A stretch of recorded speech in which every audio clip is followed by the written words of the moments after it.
we export to the US is lean trim. What ultimately becomes mincemeat. And that gets mixed with their very fatty beef, and they just don't produce enough lean trim in the US, so they're going to have to get it from somewhere, and they're going to have to continue to buy it from Australia, and the only one that's going to hurt is going to be the US consumer. Locals in the town of Thargomindah in outback Queensland are sleeping on the airstrip as they wait for floodwaters to recede. More than 100,000 stock are missing or dead, with producers starting to assess the damage. New guidelines could soon be in place on the use of Ozempic to treat heart conditions.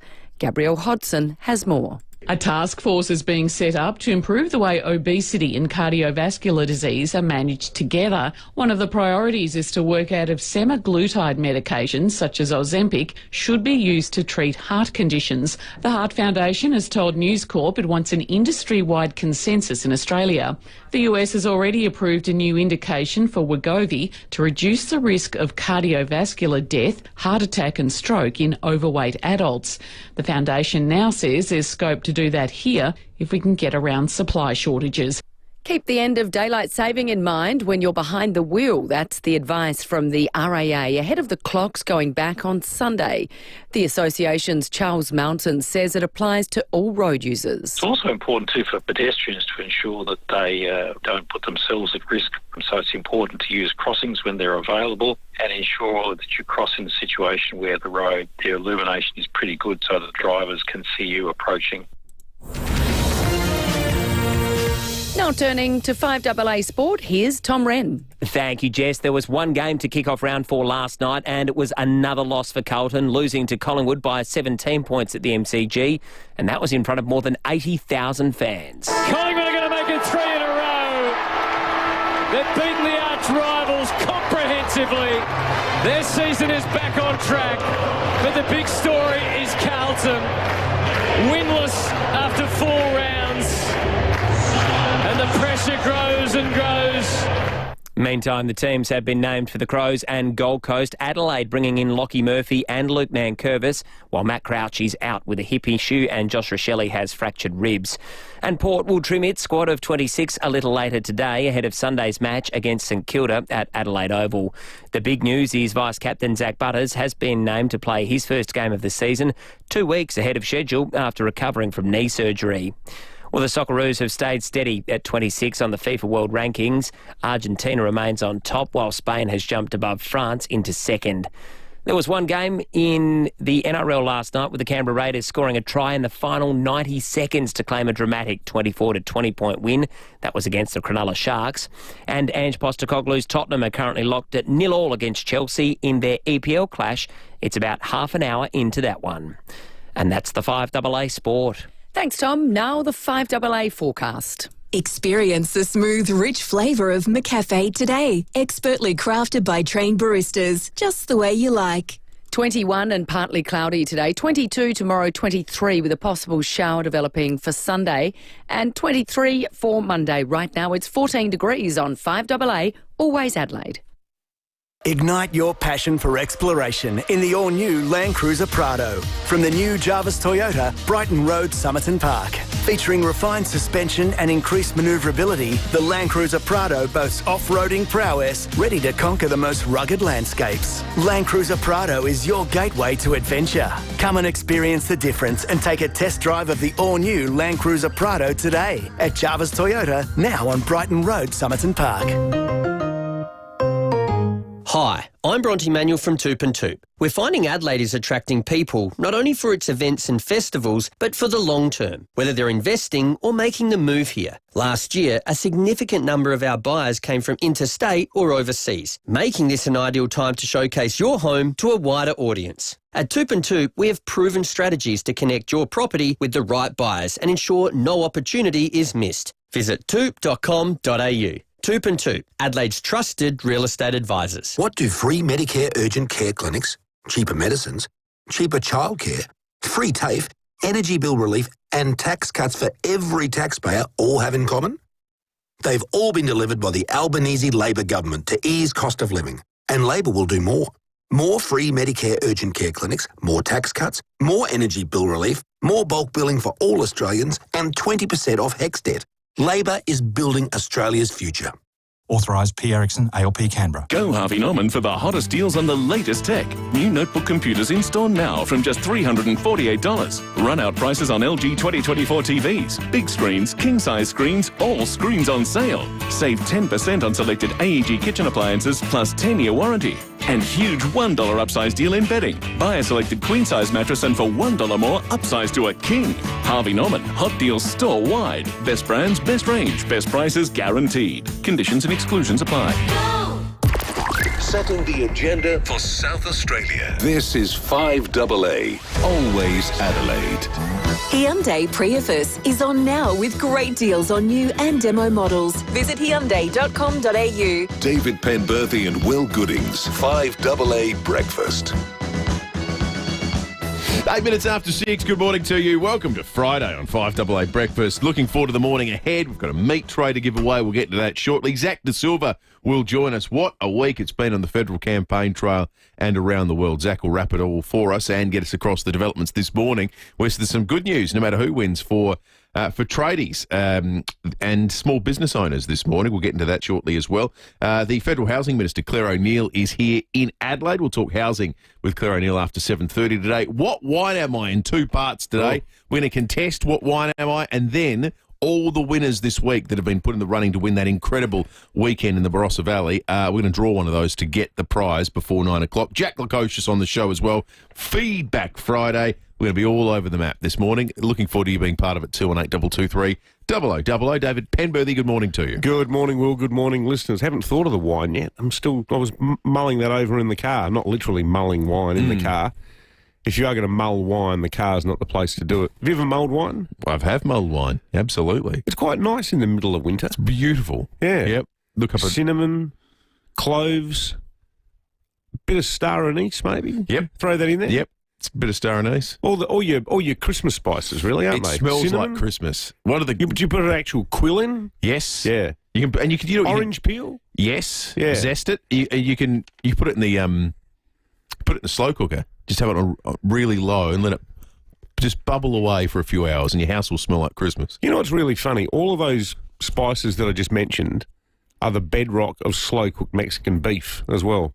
That's true. And they're also the bedrock of the Vietnamese beef soup pho that you see all around town. Yeah, that's good stuff. These days. It's incredible, isn't it? How all these different There's only so many different things. And all things. That's why wine's interesting, I reckon. And you don't need to spend big money on it. But if you just think about it, you go, well, there's some flavours that sort of all taste nice together. So if that tastes nice together, that's the type of wine that'll taste nice with it. But yeah, anyway, I don't know. Well, you might draw inspiration over the course of the morning from something we talked about might trigger a memory of a wine. Yeah. Well, maybe sort of leads quite naturally and conveniently to today's Meat Tray Friday topic, because sometimes if people have had too much wine, they can do an elbow, can't they, Will? Well, this is just they can fall over. Elbow had a fall. Did you see, I imagine most of our listeners will have seen it on the news or at least on social media last night. He fell off the back of the stage, but in one of those weird campaign things that I feel like got overthought too much by his advisors, they tried to argue that he didn't fall. I know. Which in turn has become a meme for the Libs, because a lot of this election campaign, more so than ever, it's being fought on TikTok, it's being fought on social media, and there was, the fact that his campaign crew said, "Oh no, you didn't fall," that actually we just saw him fall. No, it's a fall. It was a dictionary definition fall. He fell, and look, can I just preface this by saying I don't really think it matters that much. It doesn't matter at all. It matters if you're Joe Biden. Yes. It started to matter a teeny bit for John Howard. Right at the end.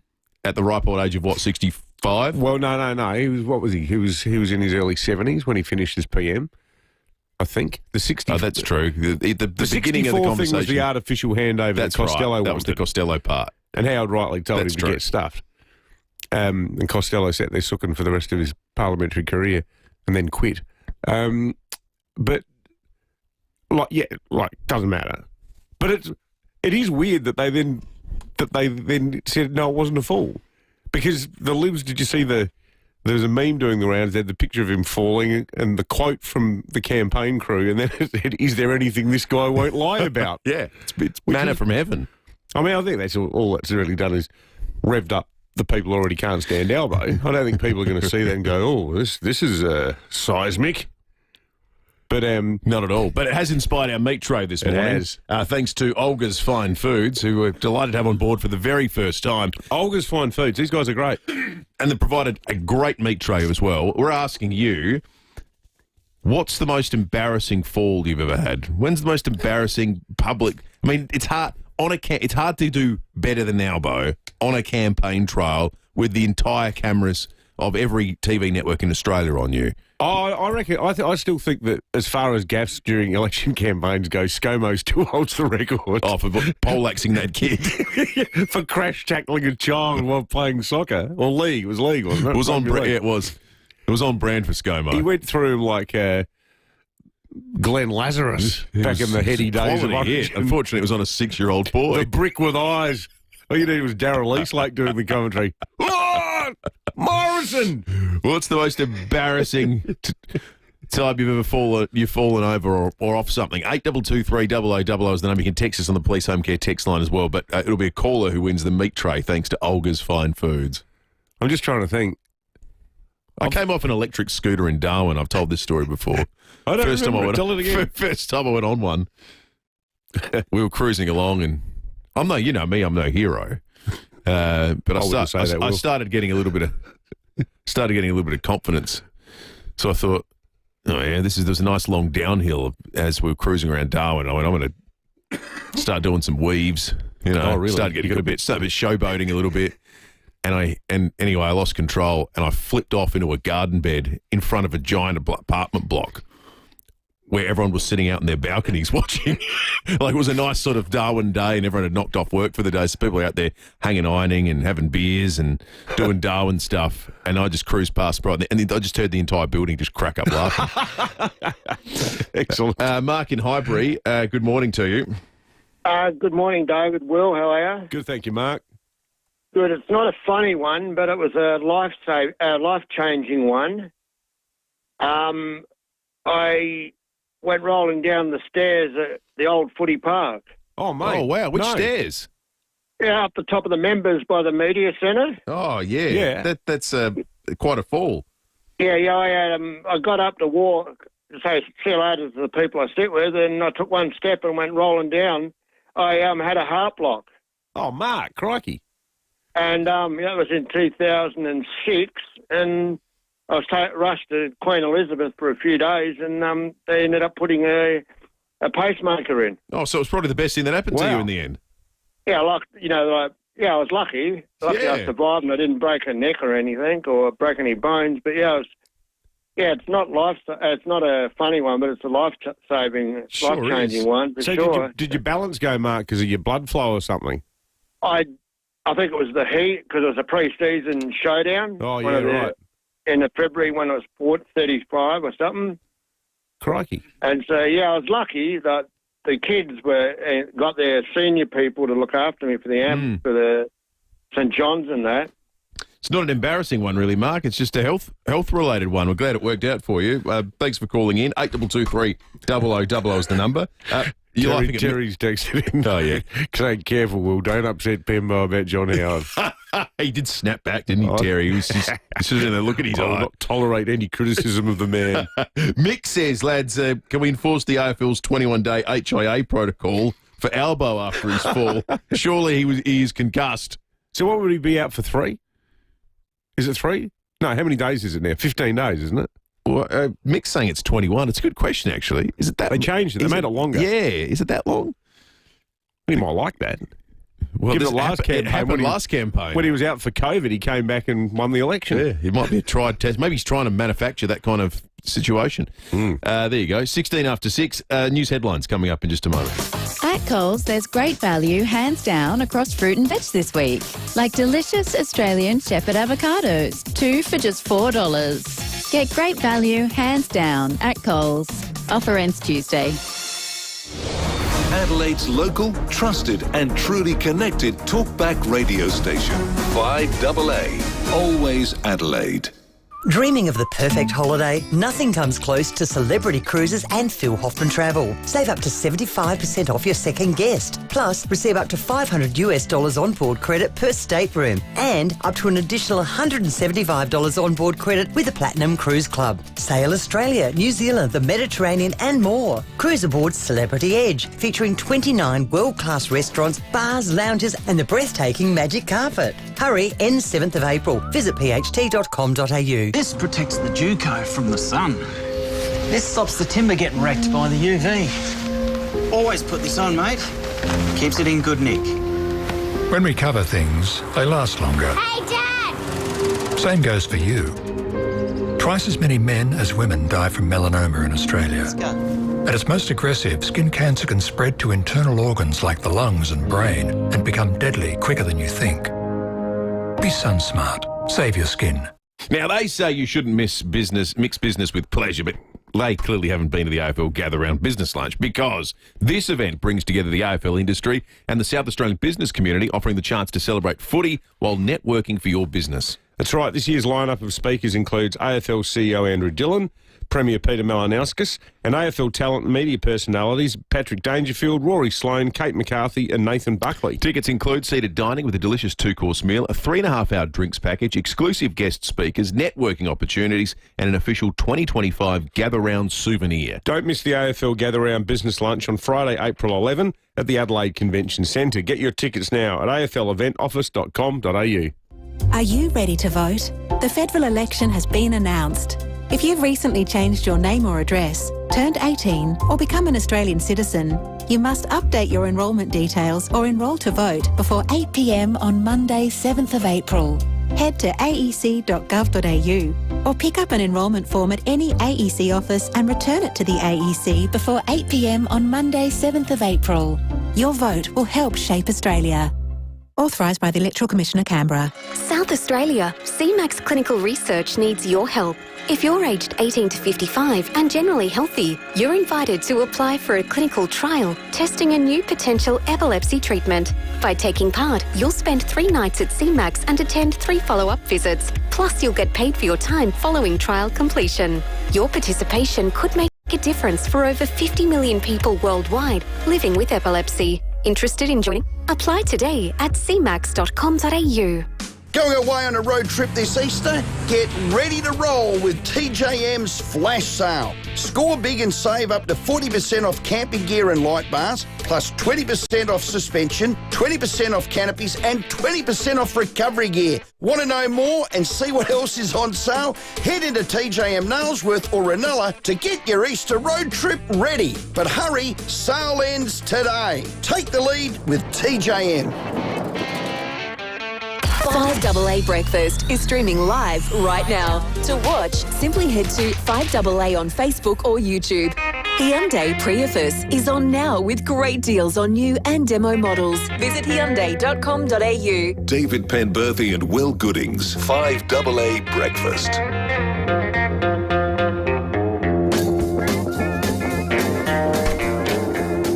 Minutes after 6, let's jump into the news headlines on this Friday, the 4th of April.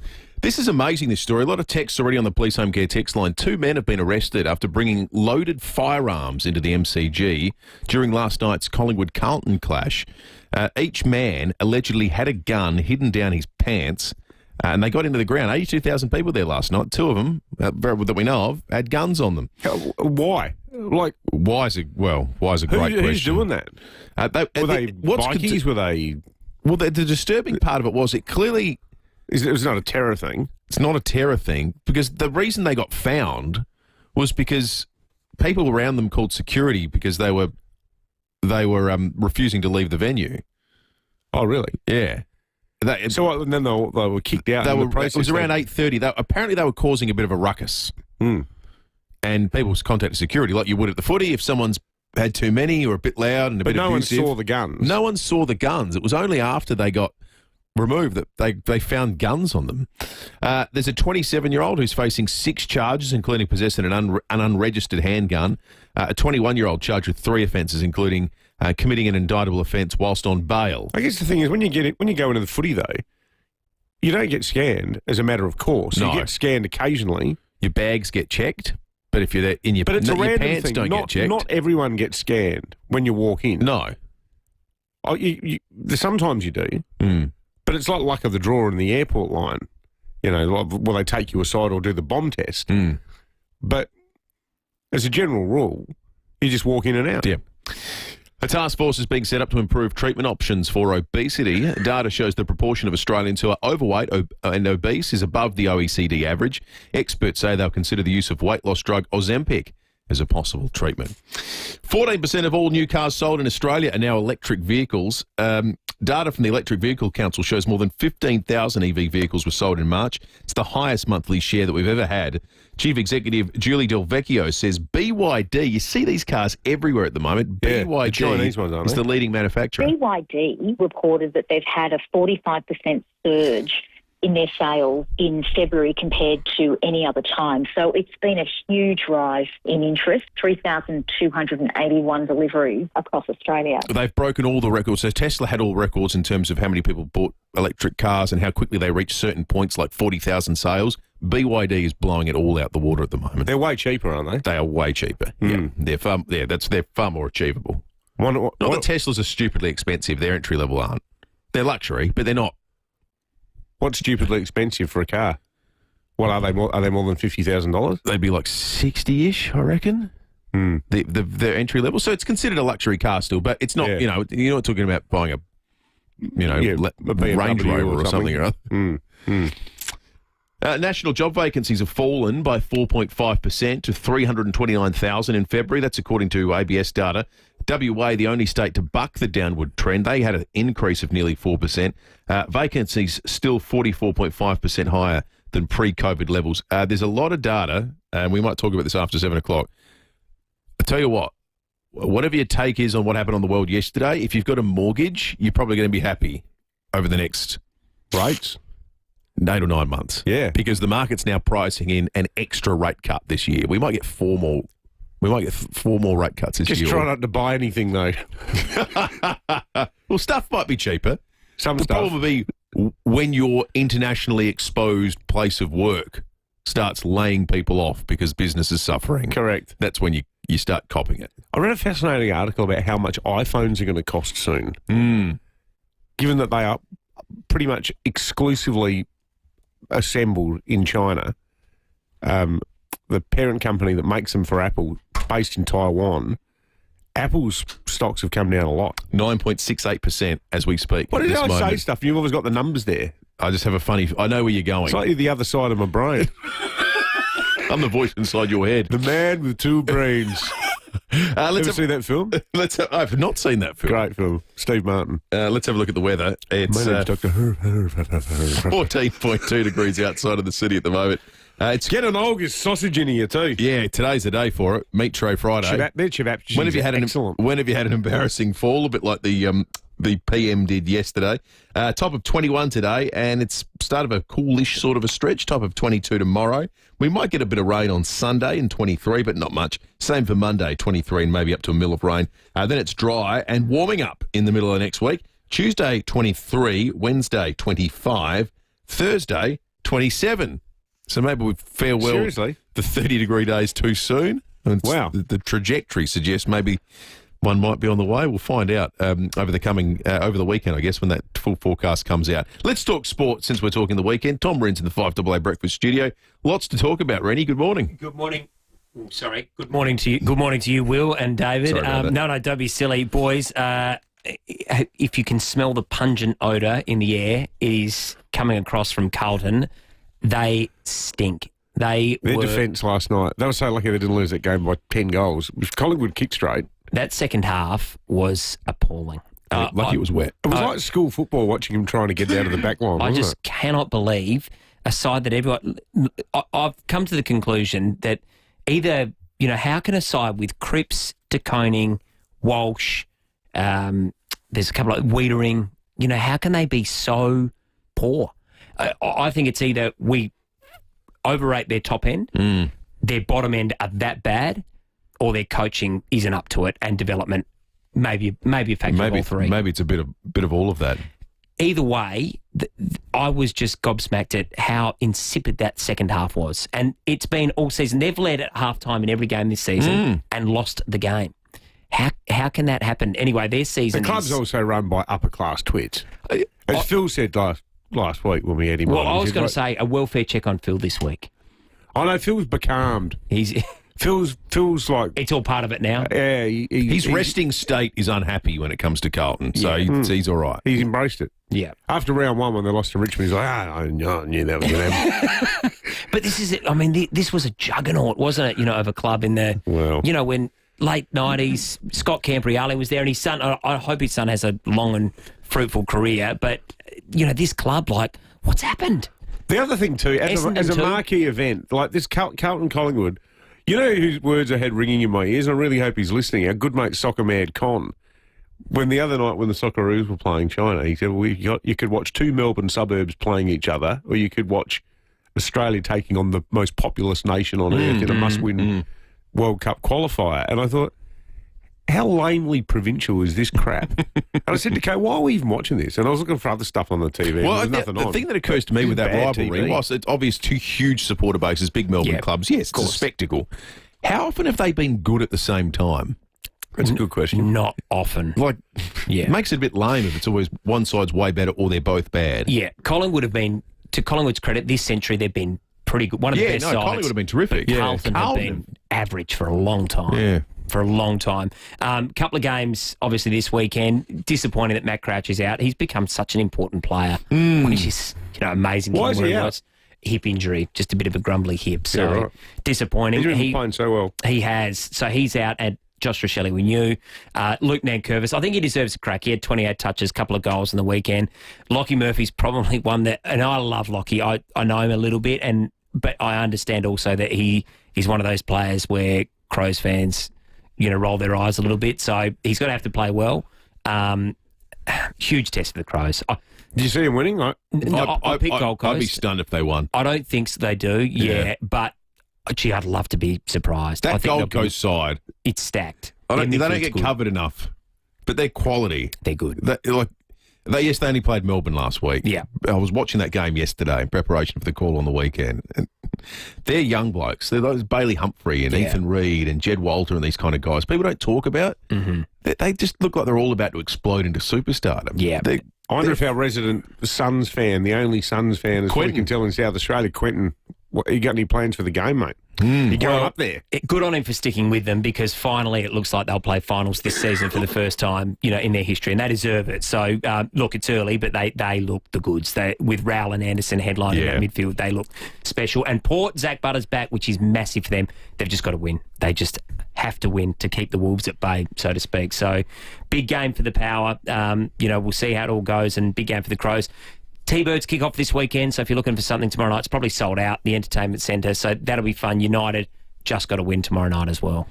Well, yeah, maybe the manager's future's on the line, which I think is ridiculous, frankly, but we're out of time. Yeah, same. Good on you, Rennie. Good on you. Thanks, boys.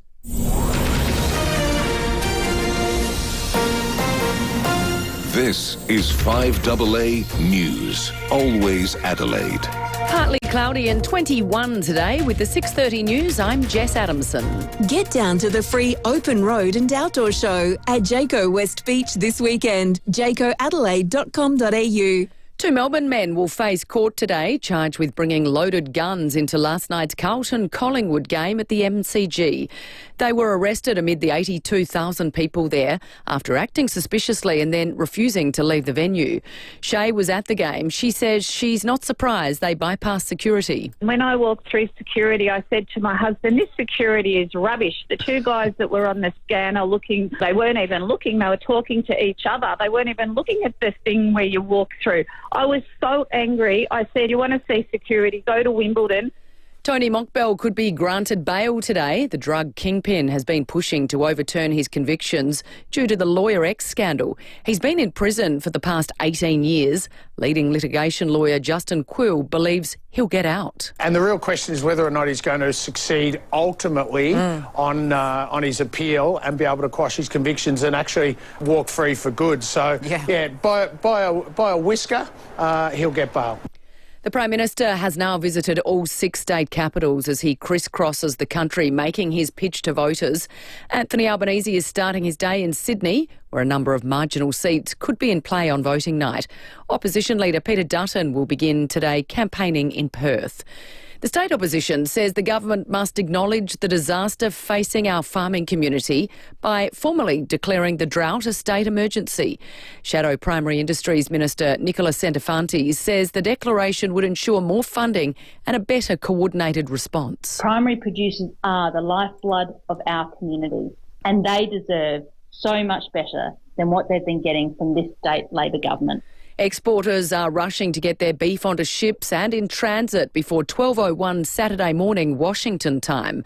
Gabrielle Hodson has more. Beef producers wanting to avoid a 10% tariff on one of our biggest exports to the US have until the clock strikes midnight Saturday, American Eastern Standard Time, to get it on a ship and out of port. For Australia, that's early to mid-afternoon tomorrow. The Australian Meat Industry Council has told the Weekly Times beef already crossing the Pacific will be tariff-free, and exporters are already in talks with buyers about how to handle the extra fee. AMIC says low cattle numbers in the US mean there's a beef shortage, and until conditions improve, Americans will still want our meat. Scientists could be one step closer to finding a reliable treatment for dementia. Data from a population in Wales found older adults vaccinated against shingles were 20% more likely to not develop the condition than those who weren't. Analysts believe the science could lie behind the way the vaccine targets specific nerve cells. Daylight saving comes to an end this Sunday, which means it will get darker earlier. Motorists are being urged to keep that in mind and switch on their lights accordingly. The association's Charles Mountain says it's better to manually turn on your lights. It's important not to rely on the automatic lights on function that's fitted to many modern vehicles. Sometimes they're not as sensitive as they should be. So really it does pay to simply turn your lights on manually and to ensure that they're operating, and then as the conditions gradually darken during the course of your journey, you're already prepared, your lights are already on. Now turning to 5AA Sport, here's Tom Wren. Thank you, Jess. We're going to start with football. Collingwood cemented itself in the top 4 in the AFL after a 17-point win over long-time rivals Carlton at the MCG last night. The result leaves the Blues winless after 4 games, while the Pies are now 3-1. And the round continues tonight with Geelong hosting Melbourne at GMHBA Stadium. Well, the Matildas have been rocked by injury on the eve of their friendly with South Korea. World Cup heroes Ellie Carpenter and Hayley Razzo have been ruled out of the 2-match series with injury, while Mackenzie Arnold is in doubt with an arm issue. Coach Tom Samani says there is a silver lining ahead of tonight's game in Sydney. Somebody's misfortune is somebody else's good fortune, and that's why we've got a squad. And I think at this time in the cycle, in some, like, you don't want any players injured.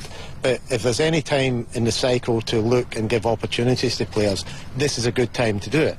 Meantime, Chelsea and Tottenham are locked at 0-0 heading into the second half of the English Premier League clash at Stamford Bridge this morning. Well, an incredible finish in the opening match of round 5 in the NRL, with the Canberra Raiders scoring one of the tries of the year to snatch a thrilling victory against the Cronulla Sharks. With less than 2 minutes on the clock and trailing 18-20, the Raiders turned back the clock to play schoolyard footy. Sebastian Kris eventually scoring the match winner. A chance for Timokor. It sits up. Weeks has it. Comes back to Sasangi. He keeps it alive. The Raiders pull out a green machine special. Yeah, amazing finish, that audio, thanks to Fox, Jess, and that is the 5AA Sport. Thanks, Tom. Now the 5AA forecast. Experience the smooth, rich flavour of McCafe today. Expertly crafted by trained baristas, just the way you like. 21 and partly cloudy today, 22 tomorrow, 23 for Sunday with a possible shower, and 23 again on Monday. Right now it's 14 degrees on 5AA, always Adelaide. Hyundai Prius is on now with great deals on new and demo models. Visit Hyundai.com.au. David Penberthy and Will Goodings, 5AA Breakfast. 24 minutes to 7, after 7 o'clock this morning. We'll take you through some of the policy announcements that are going to be made this morning and throughout today on the campaign trail, both focusing on the asset write-off for small business owners. It's a big day for ute drivers, is the way it's always pigeonholed these things, and it's a bit of an about-face for the Prime Minister. Labor can this write-off up to $20,000. Sounds like they're going to reinstall it. We're going to talk about that after 7 o'clock this morning. But there's things other than policy that are going on a campaign trail, and some of the silliness is what's informing Meat Tray Friday this morning. Thanks to Olga's Fine Foods. Given the PM had a pretty embarrassing tumble on the stage yesterday, we're asking you, when have you had an embarrassing fall? Sherry in Allenby Gardens, good morning. Oh, good morning, guys. How are you, Sherry? Yeah, not too bad, thank you. Sitting here in the dark. Yes, my story is I went on a blind date, and it was a open-air play at Carrick Hill, and I thought, well, I'm going to sneak around the back because I needed to go to the restroom, and as I was coming out, there was a blackout, so I couldn't see a thing. So I made my way towards the voices, and I fell headfirst into a splashy, disgusting compost. Oh, no! Head first. So I thought, follow the voices, follow the voices. So I was heading towards that with my arms outstretched. The lights came back on, and I was in the middle of the stage. I looked like something out of the movie The Swamp. And my poor date, he was mortified. Did you end up staying with him, Sherry? This chap? Well, not really. But, well, we stayed friends for a while, but the thing was we were supposed to go out for dinner after, but of course we didn't. We ended up in the drive-by of KFC. So that's new meaning to a blind date. Yeah, Sherry, you've set a new standard for first blind dates. Story. That's a great story. Thank you, Sherry. Let's go to Cheltenham. Liz, good morning. Good morning. My most embarrassing, I was in the city, and back in the days when you turned around and wore platform shoes, I was in a hurry. The front of my shoe caught in the hem of my pants, and I went flying. Oh, How no. embarrassing! Oh no! In the middle, in the mall, you said, Liz. Yes, well, it wasn't the mall at the time, but I was on the footpath part of it, and I went flying. And this guy came up and said, "You okay?" I'm fine. I was so embarrassed. But yeah, back in those days when we had those nice platform shoes, Yeah, they were all the rage. Right in the city. And it was the price you pay for 70s fashion, I guess. Great call, Liz. Thank you. Good on you. Back in those days, yes. Exactly. Right. Thank you, Liz. Let's go to Alberton. Kim, good morning. Good morning, guys. How are you? Good, thank you, Kim. Ever since we did that wheelie bin thing, I've been cursed with it. A couple of years ago at Australian in Corn with my cousin's farm, I was helping her rebuild it. And I jumped on some rubbish inside the wheelie bin with no wheels, and it fell over the side in front of everybody. And I fell on the side of it and went home. I had 3 fractured ribs. I had to race me back to Adelaide this morning. And then about a month and a half ago, I was lifting up a wheelie bin to put it into the back of the trailer, and the wind picked it up and split my head straight down the middle about 7 inches. Oh, Kim. And it knocked me out, and I'm on the home camera CCTV. Bloody wheelie bins. Nearly dying in the front yard. Oh, mate, that's terrible. We feel we feel partly responsible, Kim. Yeah, I know. So you should. But it was a good call. Well, mate, we're glad you're still in the land of the living. We need people like you, Kim. You're a hero, you didgeridoo wielding maniac. Yeah, well, I made it to the Simpsons, so that's all right. Good on you, Kim. Oh, we love Kim. The great Kim O'Brook. Kim O'Brook. Let's go to O'Sullivan Beach. George, good morning. Morning, guys. Yeah, I was at work and went to pull a star dropper out of the ground and it snapped at ground level, and I just went backwards straight in a hole about 4.5 metres deep. Oh, mate, really? That would have always been like pole vaulting backwards. Yeah, kind of.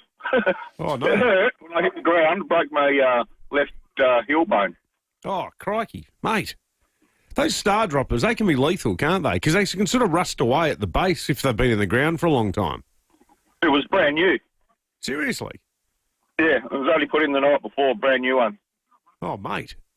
Bloody hell. Yeah, lucky I didn't land on that, but I cracked my head against the manhole on the outside, and, yeah. Ouch. It was different. Yeah, a bit different. It's a nice way of describing it. A bit other words came to mind at the time. Thank you, George. Let's go to Seaford Meadows. Ben, good morning.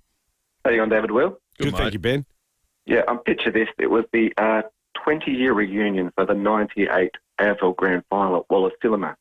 Now, there was the who's who of the Adelaide Crows Grand Final, Mark Bickley and Mark Prosciutto and Nigel Smart there presenting. it was half time, and I just remember, though, that I bought a new pair of shoes online that were one size too big, and I was walking down the stairs to go get some hot chips and a hot dog at the half-time break, and I tripped over right down the stairs, and of course Mark Bickley comes up to me, "Oh, you're right, mate, you're right, mate." Skip. I was oh, no, I'm fine, yeah. He's the world's nicest bloke, Mark. That would have been he's lovely. Him all over. Good on you, Ben. Yeah, still showing the leadership credentials that got him to lift the cup. That's right. You know, all those years earlier. Good team man. Exactly right. Police home care text line going off. Yeah, quite a few here. Jared in Seaford Meadows says he was snowboarding in Whistler in Canada in his early 20s. He thought he'd show off in front of a group of ladies.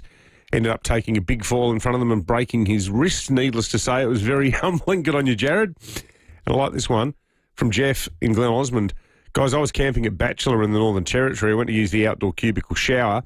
After showering, I went to put my jocks on. Left leg in, no problems. Right leg, however, big toe snag, caught the edge of the jocks, lost my balance, fell backwards through the door, flat on my back, for the entire crowd to admire me with my jocks around my ankles. The worst part was that I landed on an ant's nest. Oh, no. Never rains, but it pours. I think that's where the phrase "suffer in your jocks" comes from, Jeff, although you weren't actually in your jocks, so technically it's not valid in that context. Kevin Covington, great stories. You can win a meat tray thanks to Olga's Fine Foods on debut. Great to introduce a new member to the Meat Tray Friday family. And their cheese are superb. Geez, there have been some funny stories already. 8223 0000 the number. Let's check traffic. Visit Jarvis Toyota's new home in Brighton Road and Summerton Park for savings across the Toyota certified pre-owned range. Thanks, Will, and morning, David. We've got a two-car crash at Elizabeth Vale this morning. It's on Main North Road near Blacktop Road. Fair bit of debris, big delays and lights on the blink too. Mile End, urgent gas work, Tenley Beach Road near Parker Street. And got roadworks running late at the moment at Flinders Park. Expect a few delays around Grange Road and Holbrooks Road on the way to work. Camera 2 this morning, Kings Road, Paralawi. The federal election has been announced. All Australian citizens 18 and over must be enrolled to vote. Enroller update to details by 8 p.m. Monday, 7 April at aec.gov.au. Authorised by the Electoral Commission at Canberra. Adelaide's most accurate traffic on 5AA. Is your bloated belly making you feel fat and miserable? Introducing new Caruso's Bloaties. Caruso's Bloaties contains peppermint and ginger, which are traditionally used in Western herbal medicine to relieve belly bloating, plus digestive enzymes to help your body digest lactose and fat. So if you're fed up with your bloated belly making you feel fat and miserable, try Caruso's Bloaties today. Caruso's Bloaties is available from leading pharmacies and health stores. Always read the label and follow the directions for use. Adelaide, get ready for the free open road and outdoor show at Jayco Adelaide West Beach this Saturday and Sunday. See the latest from Jayco, Wayne Phillis, Weber Barbecue Adelaide, Red Arc and Matrix ski boats, plus loads more. With exclusive sales offers, plus kids entertainment, food, market stalls and outdoor tips to get you adventure ready. Don't miss it. This Saturday and Sunday, Jayco Adelaide. With free entry and exclusive deals, your adventure starts here. If you're thinking of building or you're renovating your kitchen, you have a lot of choices to make, but the first choice should be Smeg. We have an amazing Smeg showroom right here in Adelaide. Deputy Distributors, they're in Dudley Park, and inside you'll find the full Smeg range on display. And what a range it is, everything from ovens, cooktops, fridges, to cellars, kettles, toasters and more. Smeg pairs powerful performance with architectural design. And look, one of the best things about going to Deputy Distributors, when I got my Smeg oven, I got it through these guys, but they have these amazing cooking demonstrations. They show you how to get the best out of your oven. You can really taste the difference with Smeg. It's a lot of fun too doing them in there. Smeg's been made in Italy proudly since 1948. Its colour design tech is world famous. Smeg, it's technology with style. Visit the Smeg showroom today at Deputy Distributors, Harrison Road, Dudley Park. Imagine waking up in a home designed for luxury living, where every day brings the opportunity for a morning swim, state-of-the-art wellness amenities, and evenings spent with friends. Retirement isn't about slowing down, it's about living on your own terms. Living Choice has created luxury homes with premium resort-style amenities and a community of like-minded individuals who believe retirement is about living life to the fullest. Make your choice. Living Choice. Go to livingchoice.com.au. Hyundai Prius is on now with great deals on new and demo models. Visit Hyundai.com.au. David Penberthy and Will Goodings, 5AA Breakfast. 30 minutes to 7. Rob makes a good point on the Police Home Care text line. He says the meat tray question should be renamed this morning to tell us the time you nearly died, based on some of the stories we've heard thus far. Thank you, Rob. It's sort of become that. The Prime Minister's fall much less dramatic, it turns out, than our listeners. But if you've got a story of the time you embarrassingly had a fall, give us a call, 8223 0000. Let's check on the weather for this Friday and indeed the weekend ahead. Hannah Marsh is on duty at the Bureau. Morning, Hannah. Good morning, David and Will. Is it going to continue to be a bit cooler this weekend? Yeah, it is looking that way. So we've had a minimum of 10.2 degrees. We're currently sitting on 14.4 degrees. We did have a few showers around yesterday, but most of the gaugings were about the hills and southern suburbs and amounted to generally less than 2 millimetres. Having a look at today, we're looking at a maximum of 21 degrees. Generally partly cloudy, but there is the slight chance of seeing a shower about the southern suburbs and hills as we head into the afternoon and evening period as we see a front clip the southeast of the state. There is another front that will move up on Sunday. So for Saturday, we're looking at maximum temperature around that 22 degrees and partly cloudy conditions with onshore flows possibly bringing a slight shower to the southern suburbs. But then on Sunday, we see that possible shower developing, maximum of 23 degrees. Those showers more likely in the afternoon and evening. So if you are heading to the footy, you might need to consider a poncho. Then as we head into Monday, we're looking at partly cloudy, 23 degrees. But all up with the shower activity in the onshore flow, we're really looking at less than 2 millimetres. Yeah, well, it's good stuff, Hannah. We had a bit of rain yesterday. It was quite weird. Tiny little bit. Late morning. I was out in the backyard and I went, what's that sound? Yeah.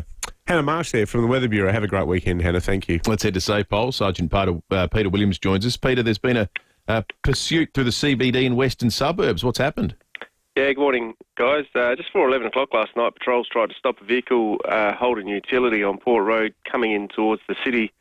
Patrols activated their lights and asked the driver to stop, but the driver didn't want to do that, so he kept travelling into the city, and we abandoned the pursuit due to the safety issues, obviously, travelling in through the CBD. But the vehicle was tracked through the CBD before being seen travelling back out on Port Road towards Port Adelaide by numerous patrols. Poliag was called in and they were able to track the vehicle through the western suburbs at speeds of up to 160 kilometres an hour before the vehicle came to a stop at Military Road at North Haven. The driver got out of the vehicle and decided to walk off, but patrols were guided in by the chopper and they were able to safely arrest the man without incident. The checks on the vehicle identified that the vehicle had actually been stolen from Semaphore South earlier in the night. It got worse for the driver, the 43-year-old man from Semaphore South. He was breath tested and provided a positive reading of 0.203, more than 4 times the legal limit. And to make things even worse for him, he was also disqualified from driving. So he's been charged with driving dangerous to escape police pursuit, illegal use of a motor vehicle, driving with a prescribed concentration of alcohol and driving whilst disqualified. He didn't apply for bail and he'll appear in the Port Adelaide Magistrates Court today. Geez, the old driving while disqualified just comes up so often in this 6:45 spot, Pete. Also, a group's been arrested after fleeing the scene of a crash at Waterloo Corner. What's the go with that? Yeah, some really good work here. At 1:20 this morning, police were called to the intersection of Waterloo Corner Road and Heaslip Road at Waterloo Corner after witnesses reported that a Ford Falcon had crashed into a guardrail and the occupants, the 3 people from the vehicle, had been seen running from the area. On arrival, police obviously saw the car had extensive damage and patrols spotted a taxi parked nearby. They spoke to the driver who explained that he was trying to locate his passengers who had asked to be picked up but couldn't find them. So rather than intervening at that point in time, the smart police officers just kept eye on the taxi and located the 3 people getting to the taxi a little bit later on. They went over and spoke to the occupants and ID'd them as the 3 people from the vehicle. So the driver of the crashed car, a 21-year-old man from Blakeview, he was also found to be in possession of a backpack. And when that was searched, police located a gel blaster, expandable baton, cannabis and an ice pipe. His night got incredibly worse for him. He obviously got arrested and charged with a raft of offences, including driving without due care, failing to stop at a crash, multiple traffic offences, and then possessing a firearm and possessing a prohibited weapon. He's spending the night in the cells and will have a date with the Magistrates Court today. His 2 passengers, a 24-year-old from Blakeview and also a 31-year-old from Andrews Farm, 31-year-old man from Andrews Farm, were both reported for numerous offences, including failing to truly answer questions in relation to the crash. they have both one has been bailed and the other one will be summoned to appear in a court at a later date. Great work by the cops there. Good stuff. Sergeant Pete Williams there from SAPOL. Thank you. All right, let's do something different this morning because the Housing Minister, Claire O'Neil, is going to be joining us after 7:30 today in Adelaide with politicians at all four corners of the continent at the moment in the midst of an election campaign. Following the Prime Minister is Zach De Silva, who joins us each and every Friday morning, Nine Radio's federal politics reporter. Zach, good morning to you. Good morning, gents. Good to be with you. So, Zach, this time yesterday, we were sitting here trying to wade through the entrails of what Donald Trump had just said. We were madly texting people in the local beef industry, trying to work out whether they were in or out, whether there was a full ban or whether they were just part of the 10%. It really is quite an extraordinarily and massive story to land in the middle of an election campaign. How do you How do you see it playing out, mate? That's right. Bang smack in the first week of this election campaign. You were trying to figure out what was happening. So were we. We were all huddled around our phones in a hotel lobby in, where were we? I think we were in Melbourne, waiting to see what impact there would be on Australia. What we've now found out is we'll be hit with this 10% tariff. Beef imports won't be banned, despite what Donald Trump suggested yesterday morning. At least they won't be banned for now. This is a really interesting contest, though, from an election perspective, because Anthony Albanese and Donald Trump are both trying to pitch themselves as better placed to negotiate with the US, to stick up for Australia's interests.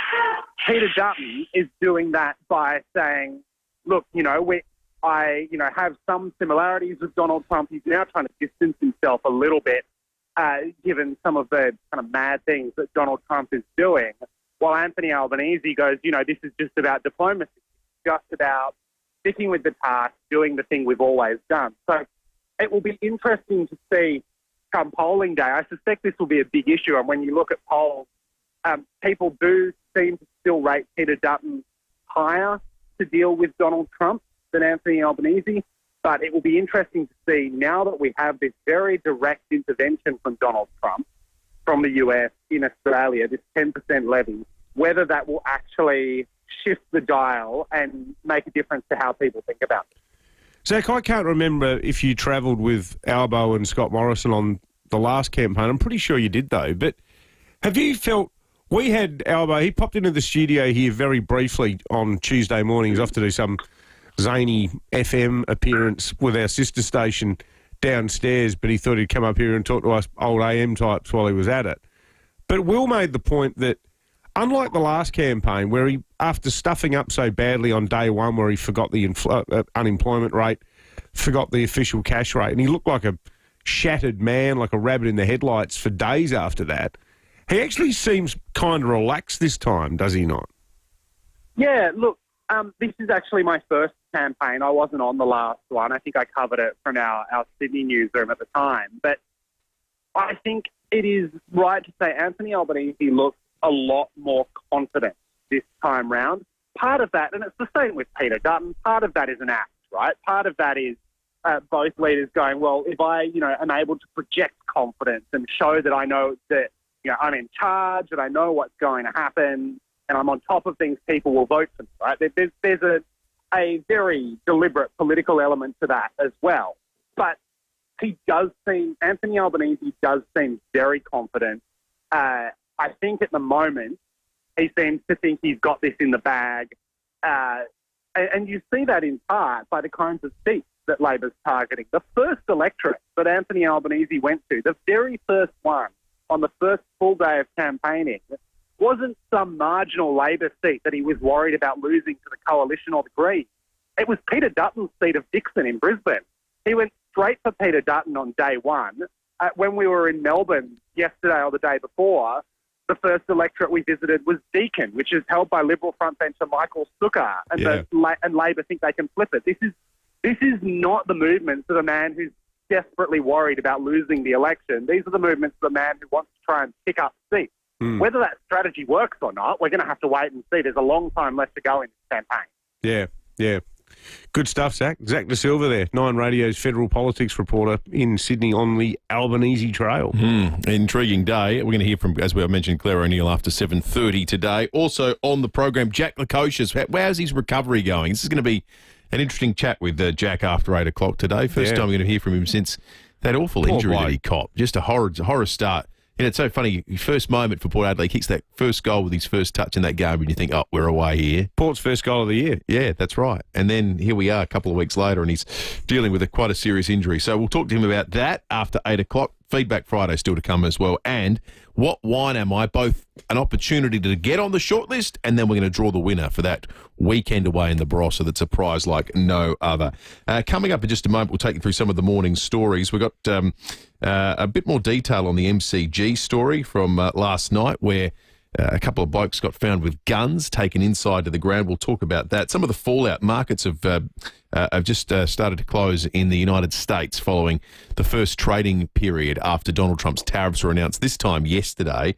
We've got all the detail on that for you in just a moment. And also, really important local story about the sorts of heartbreaking decisions that medicos are having to make when they pull into hospitals and they're being directed, well, who gets priority out of various very, very serious ailments. We're going to talk about that story a little bit later in the morning as well. So stay with us. So much to come on 5AA Breakfast. Going away on a road trip this Easter? Get ready to roll with TJM's Flash Sale. Score big and save up to 40% off camping gear and light bars, plus 20% off suspension, 20% off canopies, and 20% off recovery gear. Want to know more and see what else is on sale? Head into TJM Nailsworth or Ranella to get your Easter road trip ready. But hurry, sale ends today. Take the lead with TJM. We know you are concerned about SA's public hospital capacity and how long it can take to see a doctor. So are we. We need enough doctors to provide the safe, quality care you deserve. There are solutions for South Australia, and it's not rocket science. Visit safermedicalstaffing.com.au and sign the petition to support our 3-point plan for enough doctors for South Australia. Authorised by Dr. David Pope, South Australian Salaried Medical Officers Association, Adelaide. Go Harvey Norman for the hottest deals on the latest tech. New notebook computers in store now from just $348. Run-out prices on LG 2024 TVs. Big screens, king-size screens, all screens on sale. Save 10% on selected AEG kitchen appliances plus 10-year warranty. And huge $1 upsize deal in bedding. Buy a selected queen-size mattress and for $1 more, upsize to a king. Harvey Norman, hot deals store-wide. Best brands, best range, best prices guaranteed. Conditions and exclusions apply. Hi, Sarah Wren here, Market Lead at 5AA. 2025 will mark my first year participating in the annual Vinnie's CEO Sleep Out. On June 19, SA business and community leaders will gather at Adelaide Zoo for one night to raise funds and awareness for people who sleep rough every night. If you're a business or community leader, help break the cycle of homelessness by signing up at ceosleepout.org.au. Up-to-the-minute news for South Australia. This is 5AA News. Always Adelaide. Partly cloudy and 21 today. With the 7 o'clock news, I'm Jess Adamson. Get down to the free open road and outdoor show at Jayco West Beach this weekend. jaycoadelaide.com.au. A man will face court today charged with driving drunk and disqualified at speeds of up to 160 k's an hour through the western suburbs. The 43-year-old Semaphore South man blew .203, more than 4 times the legal limit, when patrols eventually caught up with him on Military Road. They'd tried to stop him on Port Road just before 11 p.m, but terminated the pursuit for safety reasons. Polair then tracked the vehicle to North Haven. Police allege the vehicle was stolen. There's been a major security breach at the MCG. 2 men charged after bringing loaded guns into the Carlton-Collingwood clash in front of 82,000 fans. Christina Hearn reports. 2 men who were out on bail allegedly slipped past the much-hyped AI security scanners at the MCG with 2 loaded guns down their pants. They would have gone undetected had they not caused a disturbance in the stands. When they wouldn't leave, security called police, who conducted a search and found the guns. A 27-year-old Broadmeadows man has been charged with an array of offences, including possessing an unregistered handgun and ammunition. And a 21-year-old Roxburgh Park man has been charged with a prohibited person possessing a firearm and ammunition. Both men have been remanded in custody to appear in the Melbourne Magistrates Court later today. Donald Trump has defended the new raft of tariffs despite stock markets tumbling around the world. Wall Street suffered one of its worst days in recent years, but President Trump says it's going very well. It's an operation like when a patient gets operated on, and it's a big thing. I said this would exactly be the way it is. The markets are going to boom, the stock is going to boom, the country is going to boom. Meanwhile, Australian exporters are rushing to get their beef onto ships and in transit before 12 Saturday morning Washington time. Producers wanting to avoid the 10% tariff have to get it on a ship and out of port early to mid-afternoon tomorrow. The Australian Meat Industry Council says in the US there's a shortage, and until conditions improve, Americans will still want our meat. The Prime Minister is starting his day campaigning in Sydney, where a number of key marginal seats are in play. Anthony Albanese has now visited all 6 state capitals as he travels the country making his pitch to voters. The opposition leader is in Perth, where he's hoping to win back electorates the coalition lost at the last election. Research suggests the shingles vaccine could protect Australians against dementia. A Stanford University analysis found older adults who were vaccinated were 20% less likely to develop the condition over a 7-year period. Neuroscientist Professor Bryce Vissel says the real science behind it is still unknown. There's going to be a lot of work to really understand why only 20% of people benefited and why the other 80% didn't. If these kinds of studies start to provide more compelling evidence and they continue, it may become a good reason to take the shingles vaccine. Our drought-affected farmers will be the beneficiaries of a soccer match at Cooper's Stadium tomorrow. Growers, retailers and wholesalers will take on a government team of ministers and parliamentarians in a curtain raiser ahead of the Adelaide United game. Primary Industries Minister Claire Scriven says it's a chance to show our farmers we care. I think we all know how challenging the times are at the moment. There's drought and then there's trade issues. And this is a way that people can really help out. They can donate to the Rural Business Support Relief Fund and the government will match every donation dollar for dollar. Now turning to 5AA Sport, here's Tom Wren. Thank you, Jess. For the 4th week in a row, Carlton has led at half-time before being overrun by their opposition, this time Collingwood winning by 17 points at the MCG. Pies midfielder Steele Sidebottom says they thought they could overpower their opponents. We knew that if we were in at half-time, we were confident that we were able to overrun them. And I think in that second half, we were able to control the game and get it mostly on our terms. Well, meantime, the teams are out for the Crows and Port Adelaide ahead of their matches this weekend. Adelaide will be without Matt Crouch and Josh Rochelle, who are both injured, while the Power welcomes back Zach Butters for Sunday's clash against St Kilda. The misery looks set to continue for Ange Postecoglou's Tottenham as they take on Chelsea in their English Premier League clash at Stamford Bridge. Scores were locked at 0-0 just after half-time, but 2 goals in quick succession quickly took the game away from Spurs. Comes out to Caicedo, and that is 2.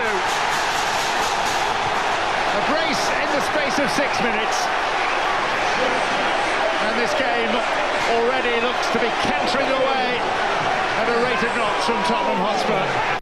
To cricket now, South Aussie Travis Head has been dismissed for only 4 as his Sunrisers Hyderabad went down to the Kolkata Knight Riders by 80 runs.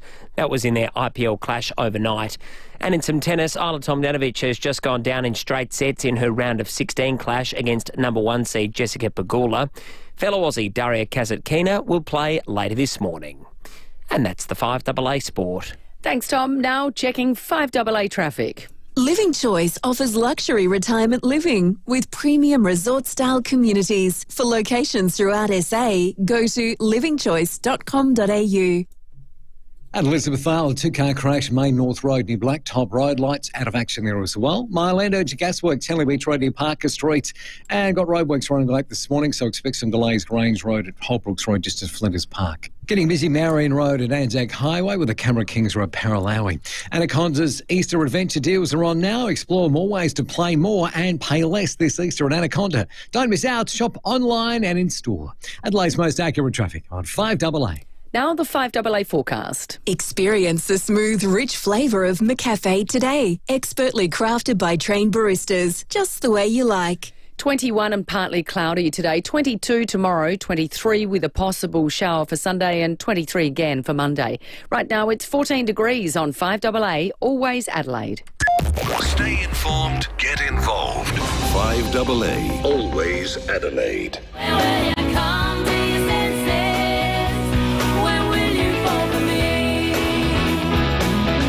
Hyundai Prius is on now with great deals on new and demo models. Visit Hyundai.com.au. David Penberthy and Will Goodings, 5AA Breakfast. 7:07. Good morning to you if you're joining us for the very first time on this Friday morning, the 4th of April. A lot of winning is going to happen on the program this morning. A lot of winning. We've got What Wine Am I coming up. Your chance to be put on the shortlist. Then all those people on the shortlist will be drawn from one of those. Will be off on the Barossa Valley weekend of a lifetime. Jam-packed with good stuff. You can win that. You can win the meat tray thanks to Olga's Fine Foods. We're talking about times you've had an embarrassing fall following the Prime Minister's fall off stage off to yesterday. A flyer today with this one. Well, I don't know if it's the incentive of the Olga Chivapchichi that's got people I think up that's a and big about. part of it. I'm still laughing at Sherry, who went bottoms up at Carrick Hill in the dark on a blind date, landing in a pile of compost. I think Sherry set the bar pretty high with that one. A great anecdote. Let's get across blind dates. Did you ever go on a blind date? No. Yeah, I didn't. No, that was one. That would have won a meat tray on a blind date day, or the worst fall day, or what's the most embarrassing that's happened in the dark day, I think. Maybe we should do blind dates next year for Valentine's Day. Great idea. Put that one in the diary. Blind date stories. Feb 14. I like that. 7:08. This time yesterday, I think we were still trying to work out what exactly was said when Donald Trump stood up with a giant placard and a whole bunch of countries and numbers were on it. And afterwards, financial markets were sent to turmoil because tariffs, the likes of which we haven't seen in 100 years, and even then, Smoot-Hawley, which you love it when I reference, I know that, David, back from 1930, were global tariffs that were nowhere near as big as the ones that were announced yesterday. The fallout today has been interesting. Let's start in Australia. Markets here are pricing in now some really good news for mortgage holders. Now, it's been a long while since mortgage holders have had good news, probably dating back to COVID, really. The RBA, according to the Fin Reviews analysis this morning, will cut the cash rate in May, almost definitely now, and up to 3 times after that. Traders expect 3 to 4 cuts in total now this year. The potential cash rate might be down to 3.1% by the end of the year. The idea was before yesterday, 2 to 3 was the max we were going to get. So 3 to 4 now. So if you're someone who thinks you've been smashed by the RBA, at very least in your world this year, this is probably going to play out well in the short term for you this year. Globally, the fallout has begun. We wait now. Well, what do other countries do? How do they respond? Mexico's leader said, "We're not doing anything. You don't turn up to a street fight and punch yourself in the face. We're not going to do tariffs or reciprocal tariffs." She's actually handling this really well. I think she's good. I think she's excellent. She's impressive. In Canada, they are, to some extent, fighting fire with fire. Mark Carney, the Prime Minister there, says Canada will levy a 25% counter tariff on vehicles that are imported from the United States that are non-compliant with the US-Mexico-Canada agreement. The UK has drawn up a list of 400 US products that could hit with a tariff. The other thing that quietly happened yesterday that we haven't talked about, they commissioned a review of AUKUS. The UK government's having an official look at whether AUKUS is fit for purpose right now, which is a huge story potentially. We have not done this week. In fact, it's quite rare for us. We haven't spoken to Peter Malinauskas at all this week. He was in India last week on that trade mission, came back last Friday. He had that meeting with Greg Norman at the North Adelaide Golf Course on Saturday. But this week, our focus quite deliberately has been on federal politics and also on what's been unfolding in Washington ahead of the announcement that President Trump made yesterday. But I really wonder, we'll get the Premier on next week, where to now for AUKUS? Mm-hmm. There's a lot of people who are just saying, look, this makes limited sense anymore. There's 2 Australias on this, isn't there? This has always been a popular policy in South Australia. Well, it should be. This is a chance to build a giant new advanced manufacturing industry in our state. On the eastern seaboard, it's always been a little bit, it's a lot of money. Yeah. We could do this cheaper and spend the money elsewhere, couldn't we? I think right now it's tipped. There's long been a suspicion that AUKUS is too much an industry policy disguised as a defence policy. And because of people's rightly or wrongly, and part of this is because we did for a long time sound like a state of can rattlers over the car industry. You know, bail us out, what's in it for SA? You know, we got in this cycle where after the state bank collapse, we looked like we were constantly asking for help. And there's a lot of people in Sydney, a lot of them just totally arrogant Eastern States types, but a lot of them, they still look at us and think, oh, yeah, is this some jobs for SA thing disguised as a defence policy, is it? So then you throw into the mix the uncertainty over Trump, the fact that a lot of people now are saying, do we even want to be partners with a nation that is led by somebody who would do this to our country? And importantly, his relationship with Putin. You know, the idea... No tariffs for Putin, by the way, yesterday. Yeah, or Belarus. Or North Korea.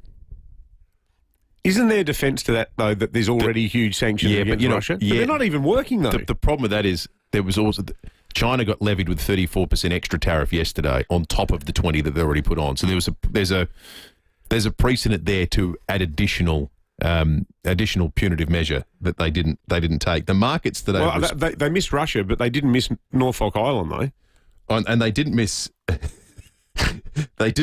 Heard Island and McDonald Islands that are only populated by penguins. They got a 10% tariff. There are no humans that live on the Heard Island and McDonald Islands, but they were on the list and they got a 10% tariff. So you know what tough day to be a penguin in an export industry. You know what I was thinking last night? So let's, regardless of who the Australian Prime Minister is, imagine that within the next, I don't know, month, or even later in the year, imagine the Prime Minister of Australia stands up and says, good news, President Trump's coming to Australia. What's the public reaction to that in Australia right now? I think it's a great story. A great question. Let's know. Do you even want to be standing there next to the guy? Be a good test of what internal polling has to say. What are our listeners saying? Well, Great question. I wrote a column yesterday tipping the world's biggest bucket of you-know-what on the bloke. And as I wrote it, I knew that the Trump lovers are going to hate it because the piece basically said, if you still love Trump, you don't love Australia. Logic tells you that you cannot claim to be a patriotic Australian and still love this guy. 21% of people on a poll that they ran with that column, 21% said they support what Trump has done with tariffs. So 1 in 5. Well, that's not enough to have you wanting to stand next to him if you're an Australian politician. It's not, is it? Because the flip side of that is 80% of Australians look at what happened yesterday and go, stuff this for a joke. The markets have spoken the last... they've just closed in the United States and they've posted their worst day since June 2020. You might recall June 2020. COVID. They closed the world down. Yeah. The Dow Jones down 3.9%. The S&P 500, so the biggest 500 companies, worse, down 4.84%. The NASDAQ is down even more. That's all the tech stocks. They've copped it big time. They're down 5.97%. That's a big number. The heaviest companies that have been hit tell an interesting story, and they're no surprise here. They're the companies that are most exposed to international manufacturing. Apple's down 9%. Amazon, 8.98%. Nike, 14.4%. They lost as a result of that yesterday. The US dollar posted its worst single-day loss in 2 years. So some big numbers. Doesn't rate the biggest days in the last 25. In the last, say, I went back to 1997. So the biggest drops we've had. 97 during the Asian financial crisis. The Dow dropped 7%. So we're getting close to that. Following September 11, it fell by 7%. During the financial crisis in 2008, 7.8%. And then the big one, March 16, 2020, 12.93% when the world was thinking we could be shut down for, well, who knows how long. Indefinitely, yeah. So it was a big one yesterday, and it's continuing to the flow-on effect today. Back here in South Australia, the state Liberals are calling for a drought emergency to be called. Here's the Shadow Minister for Primary Industries, Nicola Centofanti. Farmers need support, and they needed it yesterday. They are telling us that they are in a dire situation, that they're in an emergency situation, and that is why we are calling on the state government to declare this drought a state emergency so that it gets the resourcing and attention that it deserves.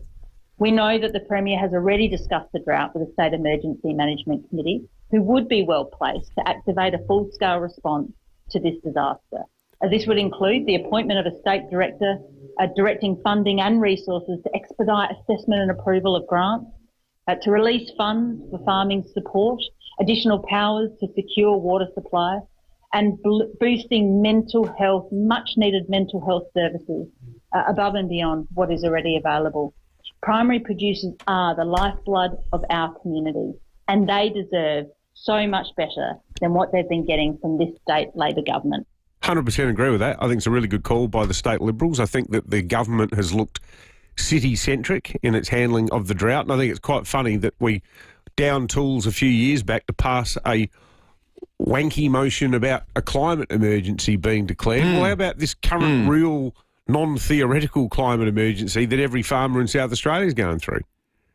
I mean, if not for the fact that Rebecca Sharkey had contacted me and said, hey, have you heard about this water carting stuff? The state government hadn't said anything about it. Like, you know, that's an example of the fact that, you know, for all their political superiority right now, this government looks like the world sort of basically ends around Selleck's Beach, Salisbury North. I reckon there's no big rural focus. This is at all. I agree 100%. This is no cover for them, but I think there's something insidious about drought because unlike a tornado or a flood, the destruction doesn't happen instantly and quickly, and there's no dramatic pictures on the 6 o'clock news. It unfolds slowly, and it's crippling. But I think the effects and the impacts are exactly the same. But we don't seem to treat it the same way. And it's a problem for the government. I mean, and they're just lucky politically that there's not a bigger rural population in South Australia because there's not enough country seats for it to be of genuine value for the Libs. And, you know, I mean, frankly, due to their own ineptitude, half the country MPs are either, you know, facing jail time or no longer members of the Liberal Party. So there's a bit of housekeeping there that's been a problem for them over the years. But, you know, even something like the tomato virus crisis that drove all those people to the wall, that was so slow off the mark to respond to that politically. Yet, you know, if you find out the shock news that Katy Perry's not playing a concert in Adelaide, you can drop everything and move heaven and earth to get that one sorted out. The deep politics of this are, if really, I think the state Liberals probably should be and are thinking about it this way, if it's a two-election strategy to return to power, I think they could do worse than focus massively on regional South Australia for this election. Well, there's plenty to work with. That's right. There's plenty to work with. Hey, a bit of good news for the fans of the boss, Bruce Springsteen. I think this is quite extraordinary, and it's going to be a fascinating thing. They are going to release 7 previously unheard albums. 7 albums? 7. So has he written 7 albums and gone, no, I don't like it? Here is Bruce Springsteen. I often read about myself in the 90s as having some lost period or something. And I really, I was working the whole time. During the pandemic, what I did for that period of time was I finished everything I had in my vault. So this is tracks 2. The lost albums are records that were full records, some of them even to the point of being mixed and not released. For one reason or another, something I felt was missing from some of them, or they just didn't feel complete at the time. That's extraordinary. 7 full. I get one. 7 full albums. What's your favourite Springsteen album? Born in the USA? I don't know. That's a bit really boring answer. No, it's not. Mine's Born to Run, but I got Nebraska a close second. Oh, Nebraska's really good. I love that record. That's a good point. What about that great song about the 2 brothers? One's a cop and one's an outlaw, and his brother has on the run. He shot someone, and the final line was it Frankie and Johnny?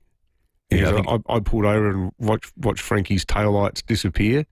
Me and Frankie laughing and drinking. Nothing feels better than blood on blood. Taking turns dancing with Maria as the band plays Night of the Johnstown Flood. Like, it's just it's so good. Hallucinogenically good, that song. Have you ever listened to his Broadway show? You can listen to the whole thing on Spotify. He did it on Broadway, and it's pretty much him telling stories of his life. No, I haven't done that. But he plays everything acoustically. One of the few podcasts I've ever listened to was about how Born to Run was made and how he wanted to make it sound like the entire history of America in music, and just like the layering, the sort of Phil Spector style, like, you know, the little bells you hear in the background, and He just wanted more. It's just He's quite self-deprecating too, the boss, because he's seen as the working class hero of America. But one of the great revelations of that stage show is he said, he goes, basically my music's all written from the perspective of my dad. He goes, I didn't work hard. I didn't work in factories and stuff. Like that, everyone assumed when he started. That's right. He was a rock star. He was like in his early 20s when that's from right. Ashbury Park. So he says most of this stuff's written from my dad's perspective of America and the world is. He's one of those rare musos who became super successful really quickly as well and stayed that way. He's great. There was a story the other day that released a list of the world's billionaires. Springsteen's now on it. He is a billionaire. It's a good point in your career when you can get back to, you can start releasing the stuff you thought was crap at the time and everyone looks forward to it. Let's check traffic. Visit Jarvis Toyota's new home on Brighton Road in Summerton Park for savings across the Toyota certified pre-owned range. Thanks, Will. At Elizabeth East, a two-car smash at Main North Road near Midway Road. Look out for debris through there. Mile End, urgent gasworks slowing things up. Henley Beach Road near Parker Street. And also a bit sluggish with some roadworks running behind schedule today. It's at FIVEAA Park, so expect some delays Grange Road at Holbrooks Road. Canberra's Kings Road, Paralawi, and Spain's Road at Salisbury. Live way better with Nature's Way thanks to Chemist Warehouse. Right now, Nature's Way vitamins are half price at Chemist Warehouse. Yes, half price. Be quick. Sale ends April 9. Adelaide's most accurate traffic on 5AA. 5AA Mornings with Graham Goodings. A momentous day, Liberation Day in the US. Let's try to make some sense of it all. International Trade and Industry Senior Research Fellow, Dr. Nathan Gray. I don't think this is the time to panic. We are at the lowest rate. We're at 10%. There may be opportunities for new product categories to expand in the US. Graham Goodings. Making Australian products more competitive in that market. Weekday mornings from 9 on 5AA. Always Adelaide. Ignition for Men. Adelaide's home of impeccable class and style offer a range of suits by leading Italian brands, including tailor-made suits using the finest Italian fabrics from Zegna, Canali, Zignoni, Holland and Sherry, along with many more. Special occasions or business, stand out in a tailor-made suit by Ignition for Men. Best fit, best brands. Call into 54 Paynham Road, Stepney, or visit ignitionformen.com.au. If you're constipated and struggling to poo, here's some great news. Introducing Caruso's Constipation Ease. Caruso's Constipation Ease is a new herbal and fibre combination containing cascara, yellow dock, fennel and green banana powder. These help to relieve constipation by making it easier for you to poo. So if you're struggling to poo and would like to poo more, why not try Caruso's Constipation Ease? Caruso's Constipation Ease is available from leading pharmacies and health stores. Always read the label and follow the directions for use. Wayville Hyundai's 2024 stock clearance is on now. Every new 2024 Hyundai is priced to clear. No waiting, no delays. You can drive away today. Did you know you can always get your car in quicker for a service at Wayville Hyundai? Enjoy peace of mind knowing you're in the best hands with our expert service team. Ask about our service now, pay later options. Change the way you Hyundai at Wayville Hyundai, opposite the showground at 11 Goodwood Road. Get the garden you want at Garden Grove. Wander through Garden Grove's beautiful nursery, blooming with thousands and thousands of plants, greenery and all the colours of the rainbow. There are plants for inside and plants for out. For the garden you want, see Garden Grove. Golden Grove Road, Golden Grove. Garden Grove, that's the garden. Garden Grove, that's the garden. Garden Grove, the garden that I want. Phone 8251 1111 for delivery to all areas. The most frustrating thing about having your car repaired after a collision can be the wait. Sometimes months. At Premier Panel Services, the wait is one thing you won't have to worry about. We've expanded our workshop and our highly skilled team. It means we're better equipped to deliver an outstanding outcome for you and your car. RAA and MTA approved, Premier Panel Services work with most insurance companies. So ask for Premier Panel Services and get back on the road sooner. Rosanna Mangiarelli here from 7 News. Join me and Will Goodings for Adelaide's leading news hour, 7 News, tonight at 6 o'clock. Hyundai Prius is on now with great deals on new and demo models. Visit Hyundai.com.au. David Penberthy and Will Goodings, 5AA Breakfast. 26 after 7, Friday morning. I tell you what, I've still got to recalibrate with these Thursday night footy because it feels like sport should start Friday morning, but it starts Thursday night now, so we're kind of part of the way through it, which is fine. Means we've got a bit to talk about, but the full arrangement of sport's on the way. So is Timmy G. Speaking about report cards with distinctions, here's Ginnivan. Tim Ginnivan on 5AA Breakfast. Timmy G! Timmy, good morning to you. Welcome to 5AA Breakfast.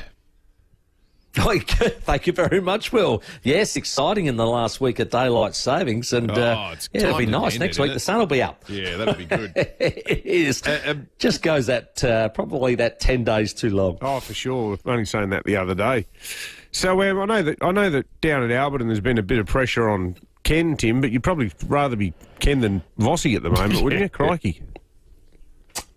Yeah, look, for all the Carlton fans out there, 0-4 looks horrible. Bottom of the table, it doesn't look great. Keep dropping away in second halves.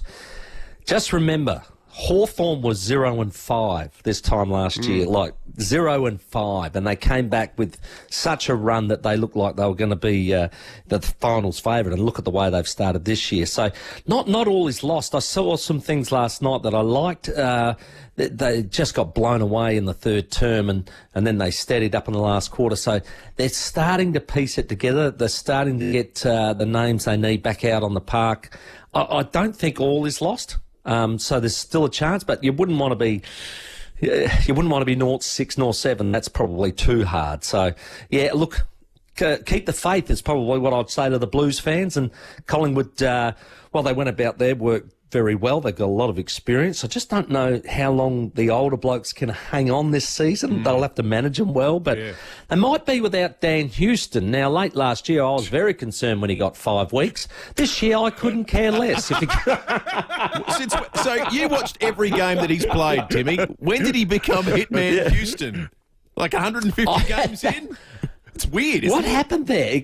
It is, and that enormous hit on Rankin, and then to follow it up with that, something's got into him. It's unbelievable. Bizarre, he gets holiday. I can remember that, Tim. I reckon after that Monday, after that Houston hit on Rankin, I reckon that was the only time you and me and Will have had what was a genuinely frosty conversation.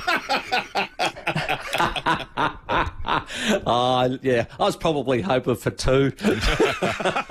Hey, Tim, does it sort of feel like the season's starting proper now for Port with Zach Butters in? Like your guns are in. It's a side that the Port are infinitely more talented than. Yeah, I think so now. We've had problems down back with not having enough tools. So Radagale's got a game under his belt, plays his 100th AFL game, and congratulations to him. So the back line starts to look a lot better and a lot steadier.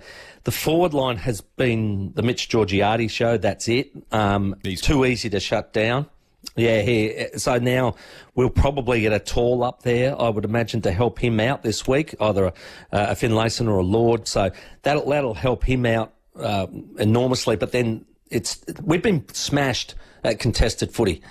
What does Zach Butters do? He wins contested footy, and he wins the first footy, and he bursts out, and it just makes Horn Francis job different. It gives Rosie the chance to do what he does laterally, because this bloke wins the footy, and he's so inspirational for our team. So I'm hoping that they all lift around him, and we can have a really good win on Sunday. For you guys, you've got a very short list of injured players, but a couple of really important ones out. Rochelle, who's playing his best footy, I think, up until getting injured. And Matt Crouch, he is the instigator, isn't he? He's the one that sets all the other players up with the really dynamic midfield that you have now. So that is a concern going into a Gold Coast team that are really good around the footy. So that, I think prior to that, I'd have had you guys absolute out-and-out favourites. This probably just swings it a little bit their way, but it doesn't mean that you can't win. I still think you'll win up there. Should be a good game of footy. Good on you, Timmy. Thanks, Tim.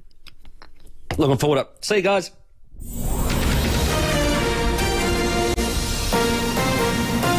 This is 5AA News. Always Adelaide.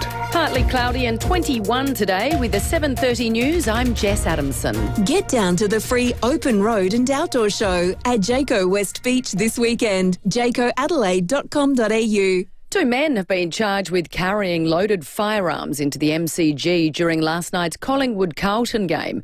Victorian police say the men bypassed security, gaining access to the venue while allegedly carrying a gun each and ammunition.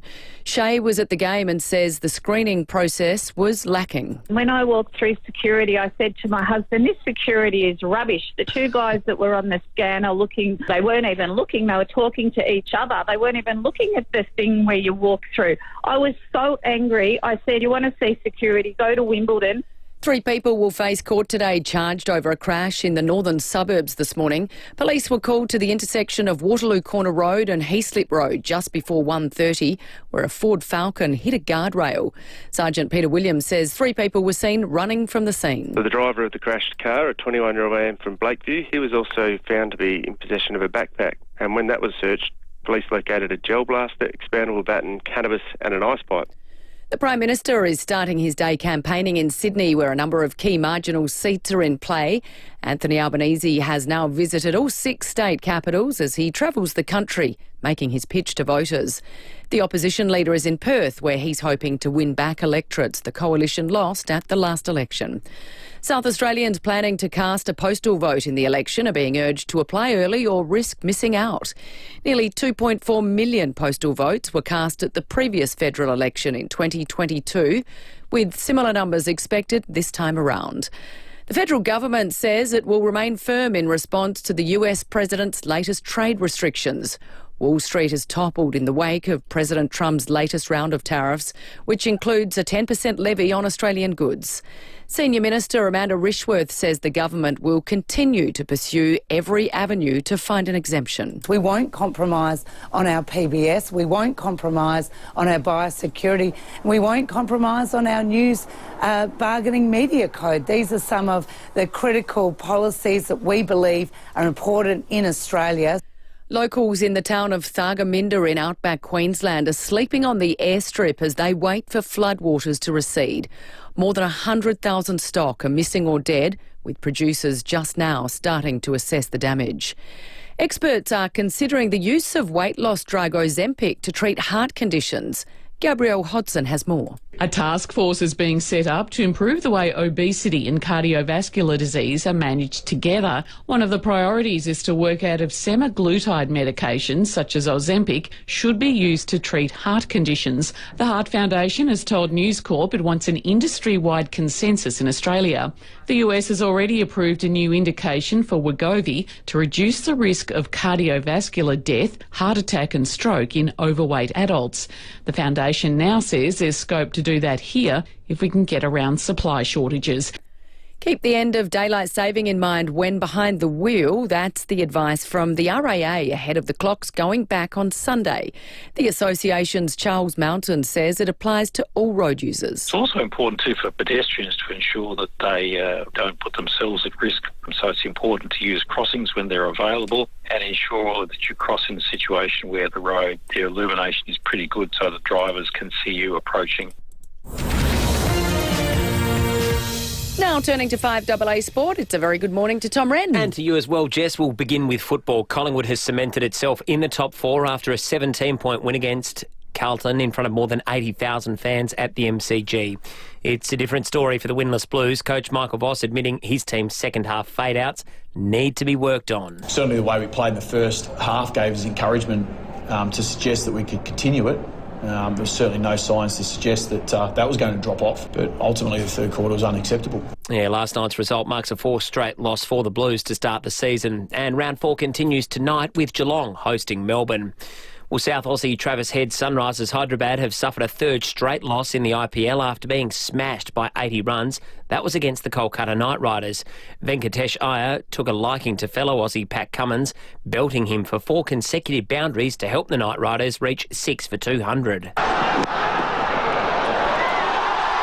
Somehow, he's still got that to the boundary. Still got good bat on that. Audio there thanks to Fox. Head then managed only 4 himself as the Sunrisers were dismissed for just 120 in reply. And Tottenham's season in the English Premier League continues to head into freefall. Spurs beaten 1-0 this morning by Chelsea. The Blues did go 2 goals clear, but the goal was subsequently disallowed on VAR before Tottenham also had what would have been a goal disallowed through the VAR. And that's the 5AA Sport.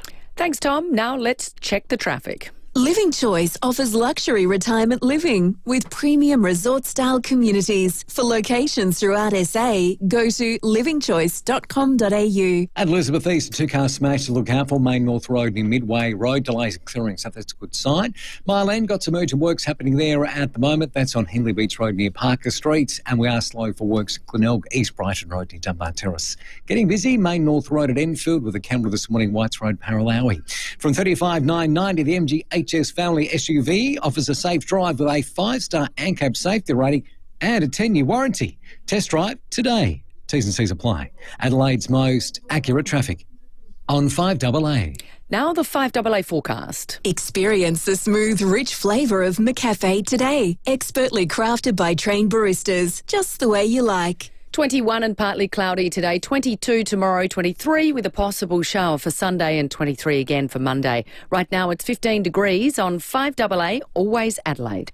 For those whose pool is the main feature of their yard, Walco offer a special mesh cover to keep debris and leaves out while making your pool area look stunning all through winter. Join the great cover-up and ask Walco about their stylish new mesh pool covers. Walco.com.au. Signs you may have big D envy. You've been invited to a mate's house to watch the footy, but you decline. Another mate's having a birthday bash. You make up an excuse not to attend. And finally, you feel like your partner is comparing what you have to what your mates have. Avoid Big D envy. Get in touch with Big Difference Home Improvements. From outdoor blinds to stunning verandas, pergolas, timber decking and carports, Big Difference Home Improvements will change your life. BigDifference.com.au. When it comes to real estate, Photobase Group does it all. Marketing, signage, print, photography, videography and design. And now they're adding to their award-winning team. Photobase Group are currently on the hunt for casual real estate sign installers available 3 to 5 days a week from 7 a.m. till 5 p.m. A vehicle is provided along with training and all the tools and equipment needed to ensure you enjoy the work and deliver perfect outcomes for their valued clients. Get in contact today by calling 8229 9000. Now more than ever, you need an agent who's not just out for a quick sale. You need someone who can stand their ground to ensure you're maximising your home's potential. And there's a good reason Toop & Toop is defying market trends and continuing to deliver premium outcomes for clients. With a history spanning almost 40 years and a team of unrivalled experience, Toop & Toop know what it takes to maximise your results for your property in any selling conditions. So if you're thinking of selling, now's the perfect time. Toop & Toop, Adelaide's trusted real estate advisors. Visit toop.com.au or call 8362 8888 for more details. And don't forget, you can hear more from Bronte and the Toop & Toop team on Real Estate Radio with Stacey Lee every Wednesday at 2 p.m. right here on 5AA. Hi, Brett Ibbott here for Mawson Lakes Mazda. We've been doing deals on a huge range of 2024 plate Mazdas, and we've just received truckloads more of them, all priced to clear. These drive-away deals on new Mazdas include free 12 months rego, free stamp duty, and accessory packs worth $500. Yep, absolutely free. All exclusive to Mawson Lakes Mazda. No gimmicks, just great deals. Mawson Lakes Mazda, Salisbury Highway, T's and C's apply. Hyundai Prius is on now with great deals on new and demo models. Visit Hyundai.com.au. David Penberthy and Will Goodings, 5AA Breakfast.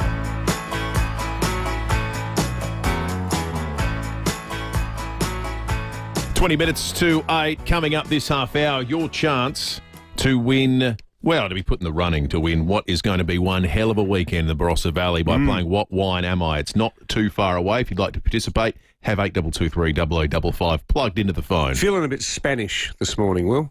Oh, okay. Just for the discerning listener. Sound like you. Tapas, paella. Get thinking in that area, and that'll stand you in good stead for the comp before 8 o'clock. The Federal Housing Minister is in Adelaide and in the 5AA Breakfast studio with us. Minister, good morning to you. Good morning, guys. Good morning, Adelaide. I'm so thrilled to be with you. Great to have you here, Claire O'Neill. Politicians crawling out of the woodwork. I think we've had like two. God. We've been on the radio 5 seconds. You're already offending me, Dave. crawling out I of just the thought to get woodwork. it out of the way I love early. to come to South Australia, love to come to Adelaide, love to come on your show. So let's be nice to each other, guys. Well, I know we will be. But can we just start, though? We had a bit of a wonky interview with the PM a couple of weeks ago where Will started asking him questions about how many houses had been built under the government's policies. And is it fair to say there's still this tension between the promises to create new homes and the population target? Like that is the great unresolved question in politics right now, is it not? Well, we're resolving it, actually. And I agree, one of the reasons that we've got real housing pressures in Australia is because for 40 years in this country, we haven't been building enough homes and we've been running reasonably high immigration programs. So two big things are being changed by our government on this front. The first is that for the first time in, really since the post-war period, the Australian government's putting its shoulder to the wheel and saying we are going to get in the game here. We're going to push to build more homes in the private sector, and we are also going to build homes ourselves. And the second thing is bringing those migration rates back to sustainable levels. So your listeners will be pleased to hear we've now got arrivals to Australia back to below pre-COVID levels, and those numbers are starting to come right down. The part of the interview that got wonky, though, was the how many houses have been built bit. That was... because it feels like a noble idea that hasn't really worked yet. Well, I don't agree with that either, Dave. And so let me just take you through some of the numbers. 500,000 homes have been built since we came to government. We are doing a lot of work because we need to expand the capacity of the construction sector to even build faster than that. So the PM, for a long time we haven't had a Prime Minister who's shown any real interest in housing. That's changed under Anthony Albanese. He sat down with the states, said we're going to build 1.2 million homes. And let me just speak to you about the government building bit. So our commitment is to build 55,000 social and affordable homes around the country over the coming 5 years. 28,000 of those are already in development or construction. Across South Australia, we've got holes in the ground, we've got sods that have been turned, we've got houses coming out of the ground that our government is building, and your South Australian government here, I should say, is doing a fantastic job too. I just wanted to say one more thing, if you don't mind, just quickly. 55,000 social and affordable homes from Labor. Peter Dutton doesn't have a plan to build any social and affordable homes around the country. So for all the critiques that you're hearing, just remember, we're the only party in town that's actually saying it's time for the government to get more involved in housing. The private sector is not delivering for housing needs for too many people, and the Commonwealth needs to be getting involved, and that's what they're getting under Labor. So the budget that was handed down said we're going to add 1.8 million people to the Australian population because of immigration by 2029. The ABS says the average household occupancy rate is 2.5 people to a house. So back of the napkin numbers, we need 725,000 houses to be built just for the housing crisis to be as bad in 4 years as it is today. Now, at the rate that you're building them, 500,000 over the last few years, even if you increase that by 50%, the government hasn't made a dent in the housing crisis. Well, what we're doing is trying to build 1.2 million homes over the coming 5 years. So that's a target that was set with the states and territories, and we did that starting effectively the 1st of July last year. And we're trying to build that 1.2 million and then building the 55,000 social and affordable homes. Now, with the 1.2 million, this is a really bold and ambitious target for the country because boldness and ambition is exactly what's needed.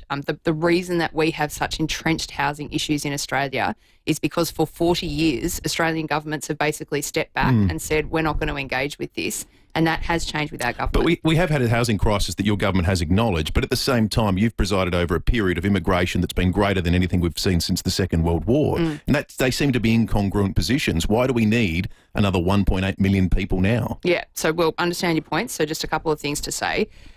This comes off the back of what happened during COVID. During COVID, our population went backwards for the first time since the Second World War.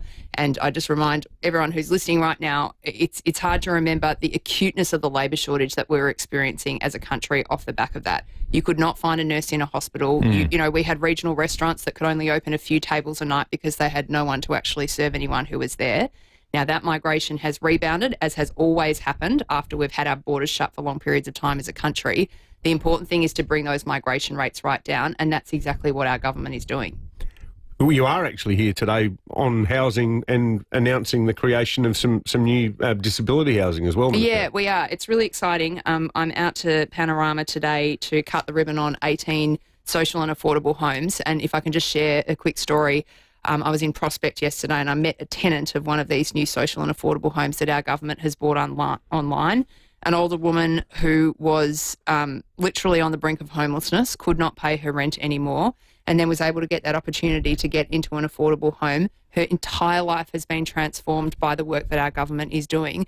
And she talked to me about her daughters. She's got 3 daughters, and she said her daughters, their lives have been changed because they're saying to her, we don't have to worry about you anymore, Mum. They were desperately concerned about her. So every single one of these homes changes the life of an Australian and their entire family. We're going to do that 55,000 more times. Do you think there's a potential that it could become cheaper to build a house in Australia because of the US tariffs that we saw introduced yesterday? Look, I think it's a little bit early to answer that question, but it is a smart one, Will, because one of the things that we're going to see with these tariffs is that countries like, Vietnam and Cambodia, who are massively burdened by these tariffs, are now going to have to find alternative markets, and some of that may flow into Australia. But I think it's a bit early to kind of really definitively say one way or the other. You're probably not in a position to answer this question, Claire O'Neill, but 6:30 a.m. yesterday, what was the sort of vibe in government like watching the sort of complete and utter shredding of the global economic order? Wow, what a big question. Look, I think it wasn't surprising what's happened here, right? Like, this is exactly what Trump said that he would do. Everything he's done since he was president is literally take those things that perhaps some people might have thought were, election statements, but he's actually gone ahead and done them.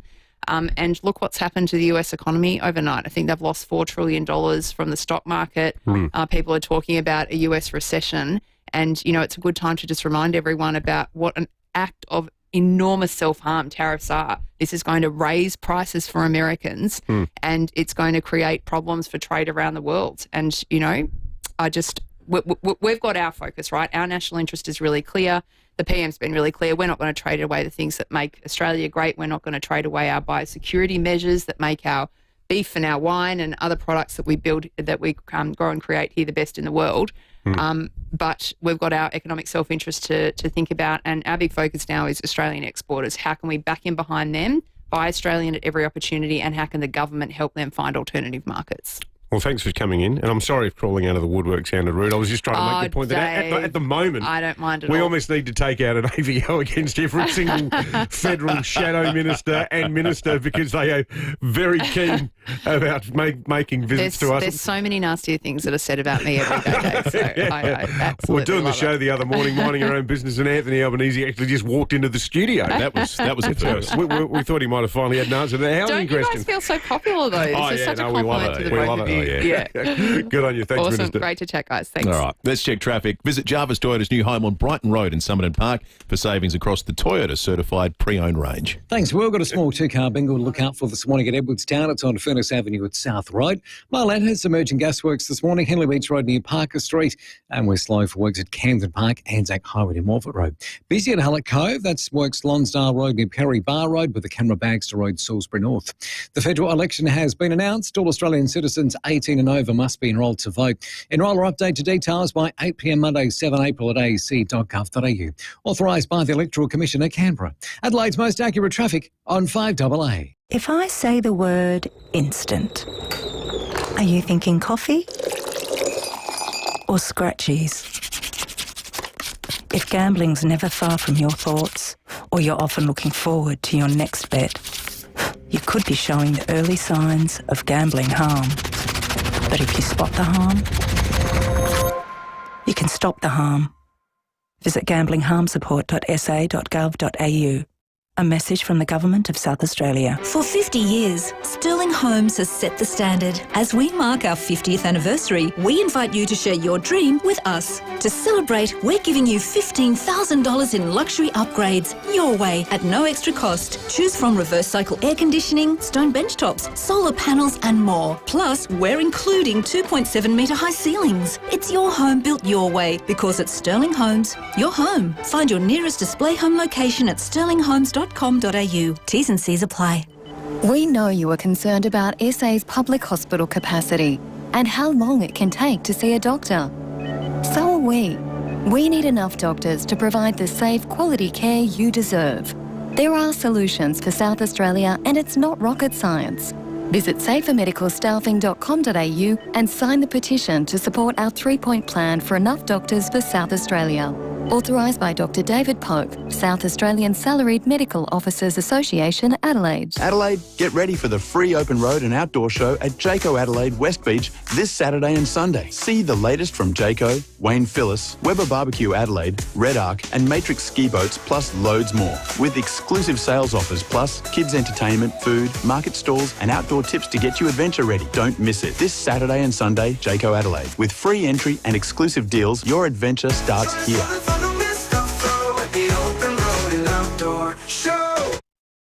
Now, they say you shouldn't mix business with pleasure, but they clearly haven't been to AFL Gather Round's Business Lunch. The event brings together the AFL industry and the South Australian business community, offering the chance to celebrate footy while networking for your business. This year's lineup of speakers includes AFL CEO Andrew Dillon, Premier Peter Malinauskas and AFL talent and media personalities Patrick Dangerfield, Rory Sloane, Kate McCarthy and Nathan Buckley. The tickets include seated dining with a delicious 2-course meal, a 3.5-hour drinks package, exclusive guest speakers, networking opportunities and an official 2025 Gather Round souvenir. Don't miss the AFL Gather Round Business Lunch on Friday, April 11 at Adelaide Convention Centre. Get your tickets now at afleventoffice.com.au. G'day South Australians, Jackie Lambie here. Rex Patrick is an absolute powerhouse. South Australia, you need Rex back in the Senate. The nation needs Rex. Vote to put Rex Patrick back in the Senate. Authorised by Jackie Lambie, Hobart, Tasmania.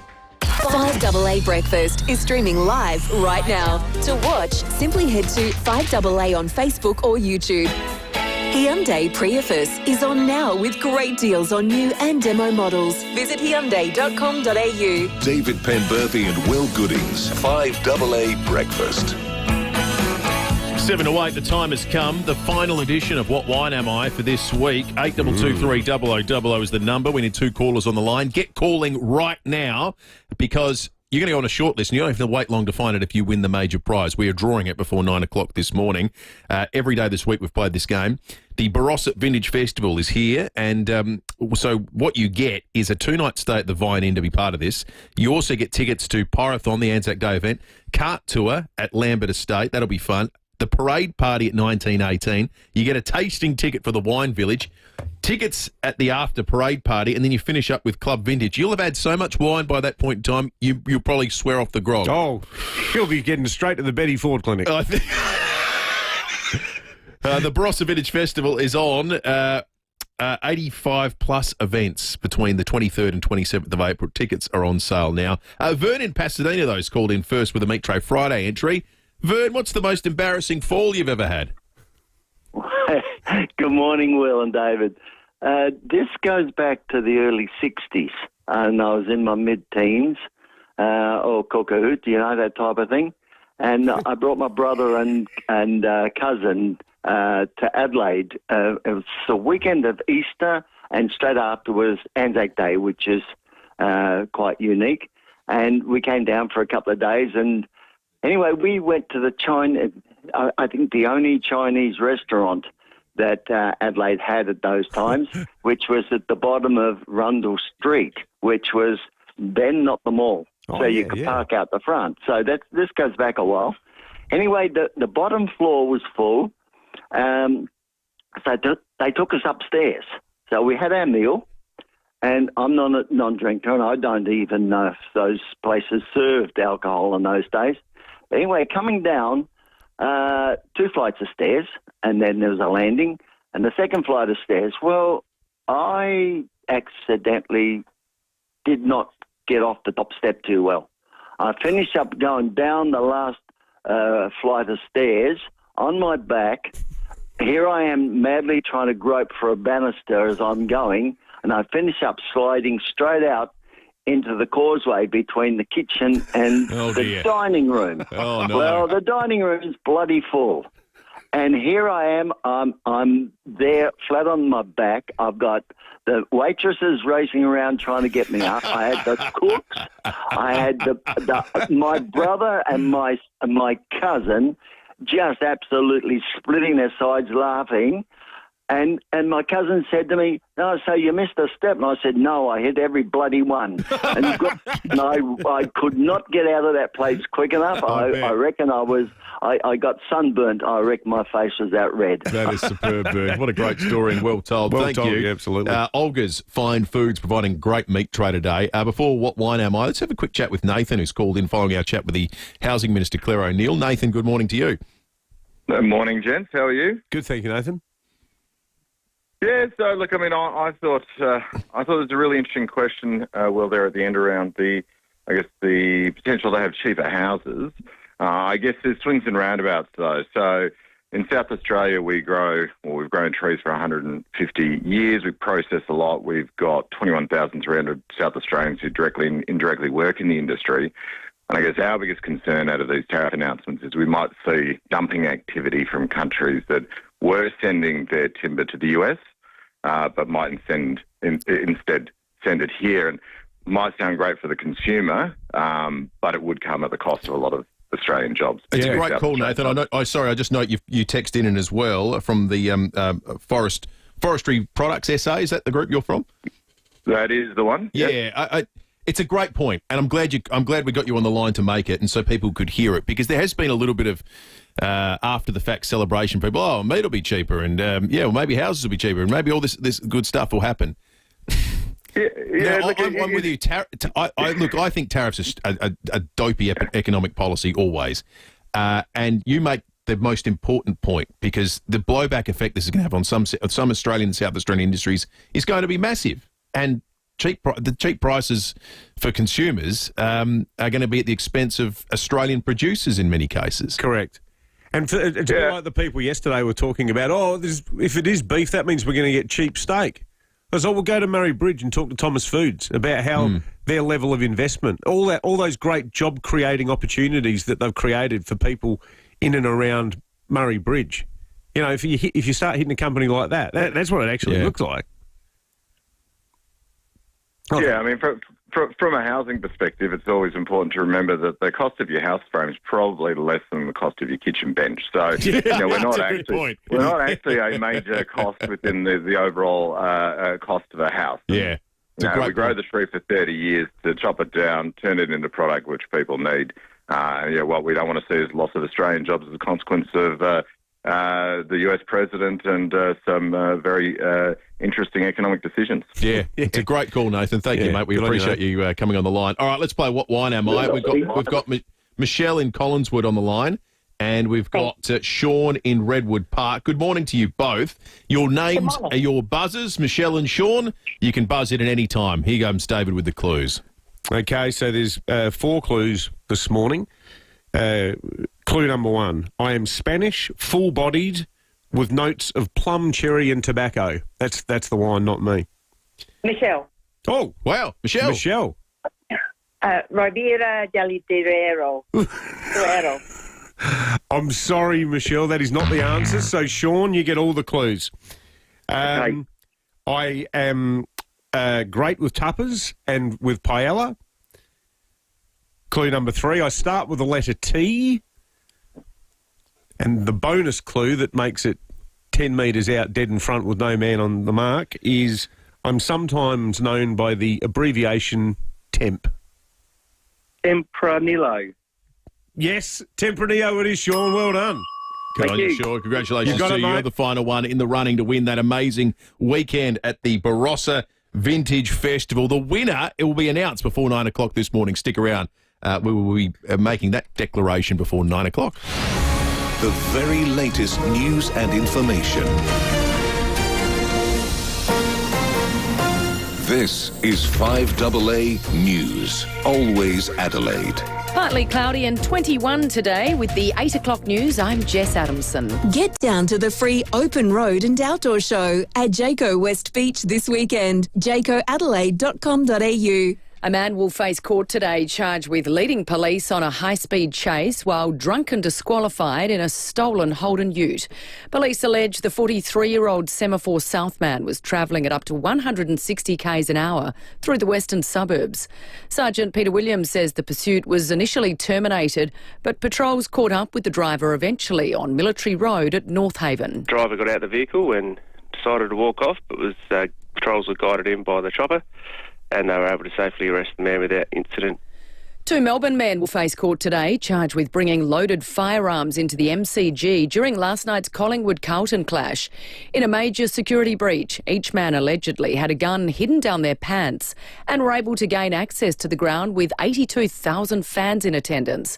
Police found the weapons after security called them around 8:30 to assist with the pair who were refusing to leave the venue. A 27-year-old is facing 6 charges, including possessing an unregistered handgun.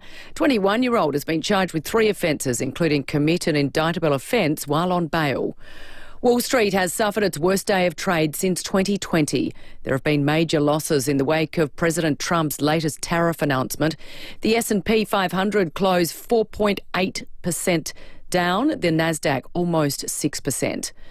Tony Mockbell could be granted bail today. The drug kingpin has been pushing to overturn his convictions due to the Lawyer X scandal.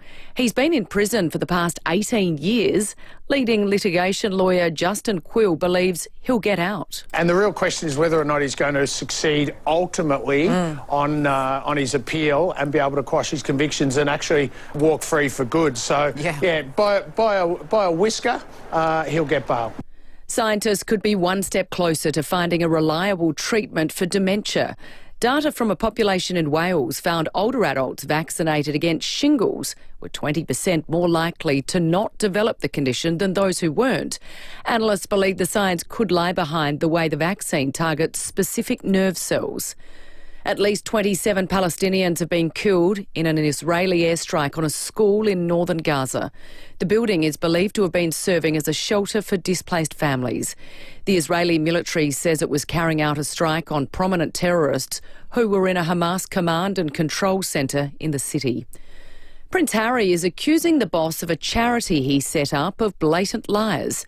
Europe correspondent Hannah Sinclair reports. Prince Harry's decision to quit his charity Centre Bali has been messy, with the charity's boss accusing him of harassment and bullying at scale. Now the Charity Commission for England and Wales is involved, saying it's opened a case to examine concerns raised. It'll be assessing whether the charity and trustees, past and present, complied with their legal duties. Prince Harry issuing a statement saying what has transpired over the last week has been heartbreaking to witness, especially when such blatant lies hurt those who have invested decades in this shared goal. The Duke of Sussex saying he expects the case will unveil the truth that collectively forced us to resign. We remain hopeful this will allow for the charity to be put in the right hands immediately for the sake of the communities we serve. Now turning to 5AA Sport, here's Tom Wren. Thank you, Jess. Adelaide's players will head to Gold Coast today ahead of tomorrow's huge test against the Suns. The Crows have suffered a blow with Josh Rochelle out because of fractured ribs, while Matt Crouch is also out of the game with a hip issue. Ruckman Riley O'Brien admitting to Rowie and Timmy G the midfield work of Crouch will be missed. Just his craft in there and his nous to read the ball and be in the right spot is certainly hard to replace, but it'll be a matter of just everyone else picking up the load in there. I think Geordie Dawson does a great job in there too, and then all the other guys who roll through there, and James Peatley might see a bit more mid-time. Luke Nankervis and Lockie Jones both come into the side. Meantime, Port will trim its squad of 26 a little later this afternoon, but the Power have been boosted by the return of Vice-Captain Zach Butters, who'll play his first game of the season after recovering from knee surgery sooner than expected. And there was one game last night with Collingwood's 17-point winners against Carlton at the MCG. Well, Adelaide United's players will train today ahead of tomorrow night's must-win clash against Sydney FC. The Reds have suffered a mid-season form slump and must take all 3 points to remain in the top 6. Meantime, Chelsea has beaten Tottenham 1-0 in a game riddled with VAR controversy. One game in the NRL overnight, the Canberra Raiders winning a thriller against the Cronulla Sharks, 24 points to 20. To tennis, Isla Tomljanovic has been knocked out of the Charleston Open by number 1 seed Jessica Pegula, while fellow Aussie Daria Kasatkina will play later this morning against Sophia Kenin. And at the Houston Open, Adam Walton will take on 2nd seed Francis Tiafoe also this morning. And in some golf to finish, American Keith Mitchell is the man to catch late in the opening round of the Texas Open after shooting an impressive 8 under. Only one Aussie in the field this week, Aaron Baddeley, 11 shots off the pace after finishing at 3 over. And that's the 5AA Sport. Thanks, Tom. Now checking 5AA traffic. Living Choice offers luxury retirement living with premium resort-style communities. For locations throughout SA, go to livingchoice.com.au. At Edward Sound, a two-car smash on South Road at Furnace Avenue, delays inbound. Got some urgent works happening at the moment at Myland Gasworks here. This is on Hingley Beach Road near Park Avenue. She's pretty slow through there. Getting quite busy at the moment. Brighton Road, Brighton. Look out for cameras. Phillip Highway, Elizabeth and Spains Road at Salisbury. Based on the best-selling book series Dogman, the movie is now in cinemas. It's fun for the whole family and the perfect choice for the kids these school holidays. Dogman, only in cinemas now. Adelaide's most accurate traffic on 5AA. Now the 5AA forecast. Experience the smooth, rich flavour of McCafe today. Expertly crafted by trained baristas, just the way you like. 21 and partly cloudy today, 22 tomorrow, 23 with a possible shower for Sunday and 23 for Monday. Right now it's 15 degrees on 5AA, always Adelaide. Happy birthday to you. 1, 2, 3. There's a good reason so many people celebrate their birthday at the Dutch Pantry Cafe. A whole menu of authentic Dutch food for brekkie, brunch or lunch. Think of classics like croquettes, mini Dutch pancakes and Dutch pea soup, along with chip cones and Biscoff milkshakes. However old you're turning, celebrate at the Dutch Pantry Cafe. OG Road, Clemzig, open 7 days. Look for the big windmill. Immerse yourself in a world of wildlife without leaving the city. At Adelaide Zoo, home to prowling tigers, irresistibly cute otters and meerkats, gentle galloping giraffes, and roly-poly playful giant pandas. Discover over 250 majestic animals nestled in magnificent botanic gardens and many up-close animal experiences. Take a walk through nature and discover the wild within. Visit adelaidezoo.com.au. Are you ready to vote?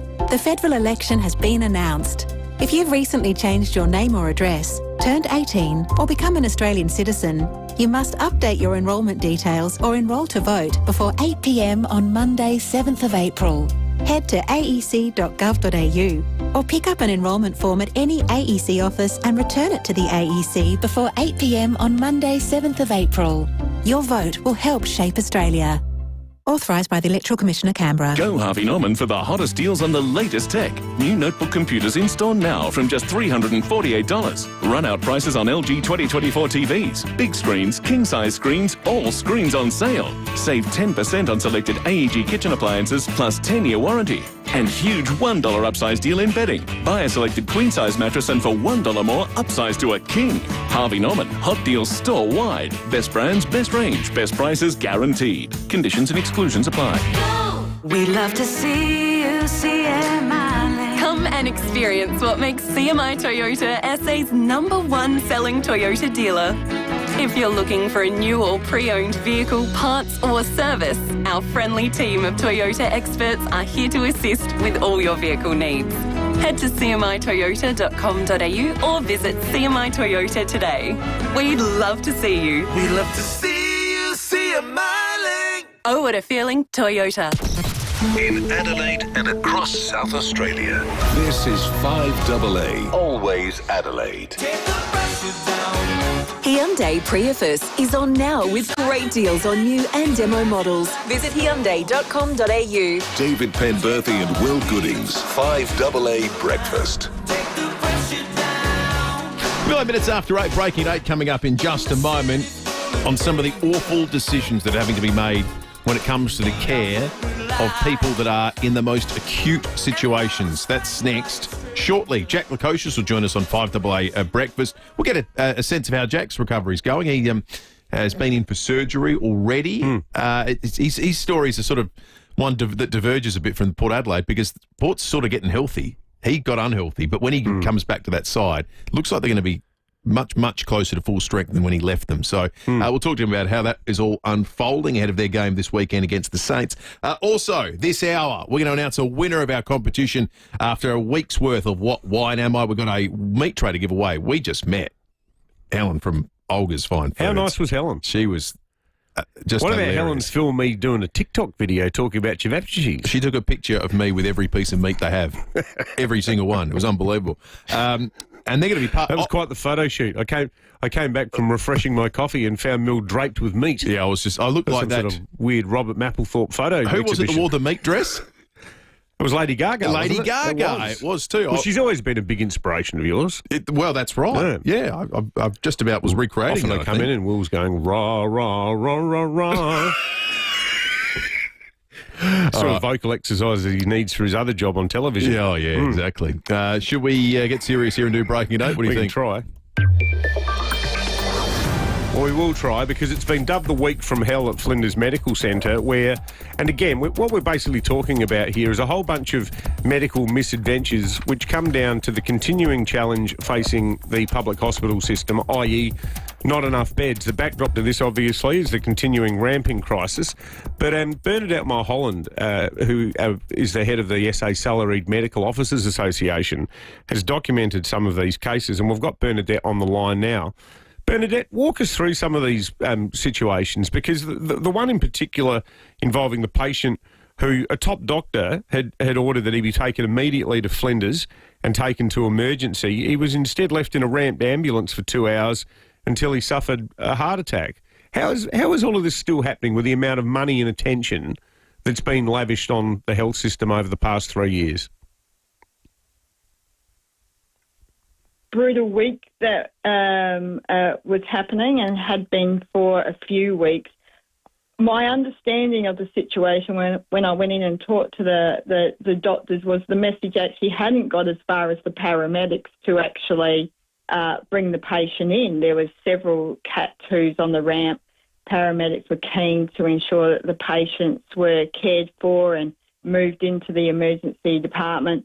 But it was completely chockers. And when it was asked for one of the senior doctors asked for the patient to come in, our understanding of that situation was that the message actually didn't move through to the paramedics to actually move the patient in. There was so much actually going on. So certainly I know that they're reviewing the case to make sure that those escalation processes are really, really clear, so that we can get those messages to the paramedics. Paramedics can offload, make sure those patients get in. So it was quite a distressing situation, because it had been already assumed that message had got across. It appears it hadn't got across, and therefore it was a really stressful situation that they found themselves in on this particular day, given that the many patients that were at that particular hospital. I think at one stage there was about 116 in that emergency department. There was a number of Cat 2s, we were told, that were actually on the ramp, and that hospital was really struggling. So it's in those situations where there is such high risk that it's really important that those escalation processes are working and are SMIC. Yeah, well, that case you mentioned, when there are 116 patients, the Advertiser's reporting this morning that's all happening. 116 patients. That's in an emergency department that's got 69 beds. Yeah, certainly. And they put our understanding. We've been told by the medical staff that the emergency department was in code yellow, and that's indicating that there's really an overwhelming situation that they're actually experiencing there. But it really goes to, I guess, the heart of the issue that we continue to experience until those beds come online, is that there's these really challenging circumstances, high-risk patients on the ramp, high-risk patients in the waiting room, and you really want the communication to go really quickly and smoothly so that you can minimise what is a very high-pressure, risky situation for everybody who works in the area. Yeah, for sure. We're going to bring Paul Eckelboom, who's the new secretary of the Ambulance Employees Association of South Australia. Paul, good morning, mate, and thanks for joining us. Are you guys starting to get a bit frustrated? The numbers, they bob around a bit. There's been a few good months, but it feels like there's still a hell of a lot of work to be done to put a proper ding in the ramping situation. Oh, absolutely. It's not safe for patients that these ambulances are being treated as a stopgap. what Bertie was alluding to is that during that time it was extremely busy, and we've had a numerous amount of reports of very near misses that are just getting through into the ED department. A lot of priority 2 patients which are being ramped for excessive periods of time, up to 2.5, 3 hours. And even sort of the lower acuity patients which are being treated for 6 hours. You know, there's many dangers, you know, for our aspect. There's many dangers with externally ramping, and it's not adequate for patient care. Do you think, do you think that Peter Malinauskas is going to meet his promise of getting it back to 2018 levels, or do you think it's basically a dead duck now? I'm not too sure what they're going to be aiming for. I mean, we're obviously aiming to try and improve the system for our members. You know, I mean, this goes beyond the dangers of the patient on the ramp. I mean, it goes to the extended periods of time where ambulances can't respond to the community. Yeah, and we need to be able to respond to the community. We need to sort of see some initiatives with, you know, rapid offload capacity in all of our hospitals. Yeah, we've seen, you know, Lowell McEwen implement, you know, rapid offload, and we see that it's been quite successful. We need that right across all of our hospitals so we can actually get back to the community. Paul, thanks for joining us. Paul Eckelboom there, the Secretary of the Ambos Union, and also Bernadette Mulholland from the SA Salaried Medical Officers Association. It is a dead duck, isn't it, that promise? Oh, completely. Not even close. I think we've already... I know they're trying. Yeah, but, well, so did the previous government. Yeah. Well, not as much. No. Well, Rob Lucas? They didn't talk about it as much. Well, yeah, exactly. They didn't print 50,000 posters saying they were going to fix it, did they? Hey, we got an opportunity to sound off for a Care Alert Smart Dialer this morning. If you'd like to call in right now on 8223 0000, you can get this fantastic device that you should have in pretty much every home. In fact, every single home, every family should have one of these. How apt too, given the topic of today's meet. Well, we're talking about falls. If you're going to fall over, you need Mike and Darren Steele there by your side. A few of our people needed one of these, and they were just out drinking. Exactly. You can get one using your home care package through My Aged Care or NDIS for a Care Alert for free. Visit carealert.com.au. If you're going to careen down the banister of the first floor of a Rundle Street Chinese restaurant and end up bum over backside on a lazy Susan covered in sweet and sour pork, you need a Care Alert Smart Dialer. Then you wouldn't even worry. You would tumble down those stairs in a state of serenity. You would. If you were on a blind date at Carrick Hill, head first in a pile of compost, as long as you had your Care Alert Smart Dialer, help is on the way. You'd be happy. All right. Let's check traffic.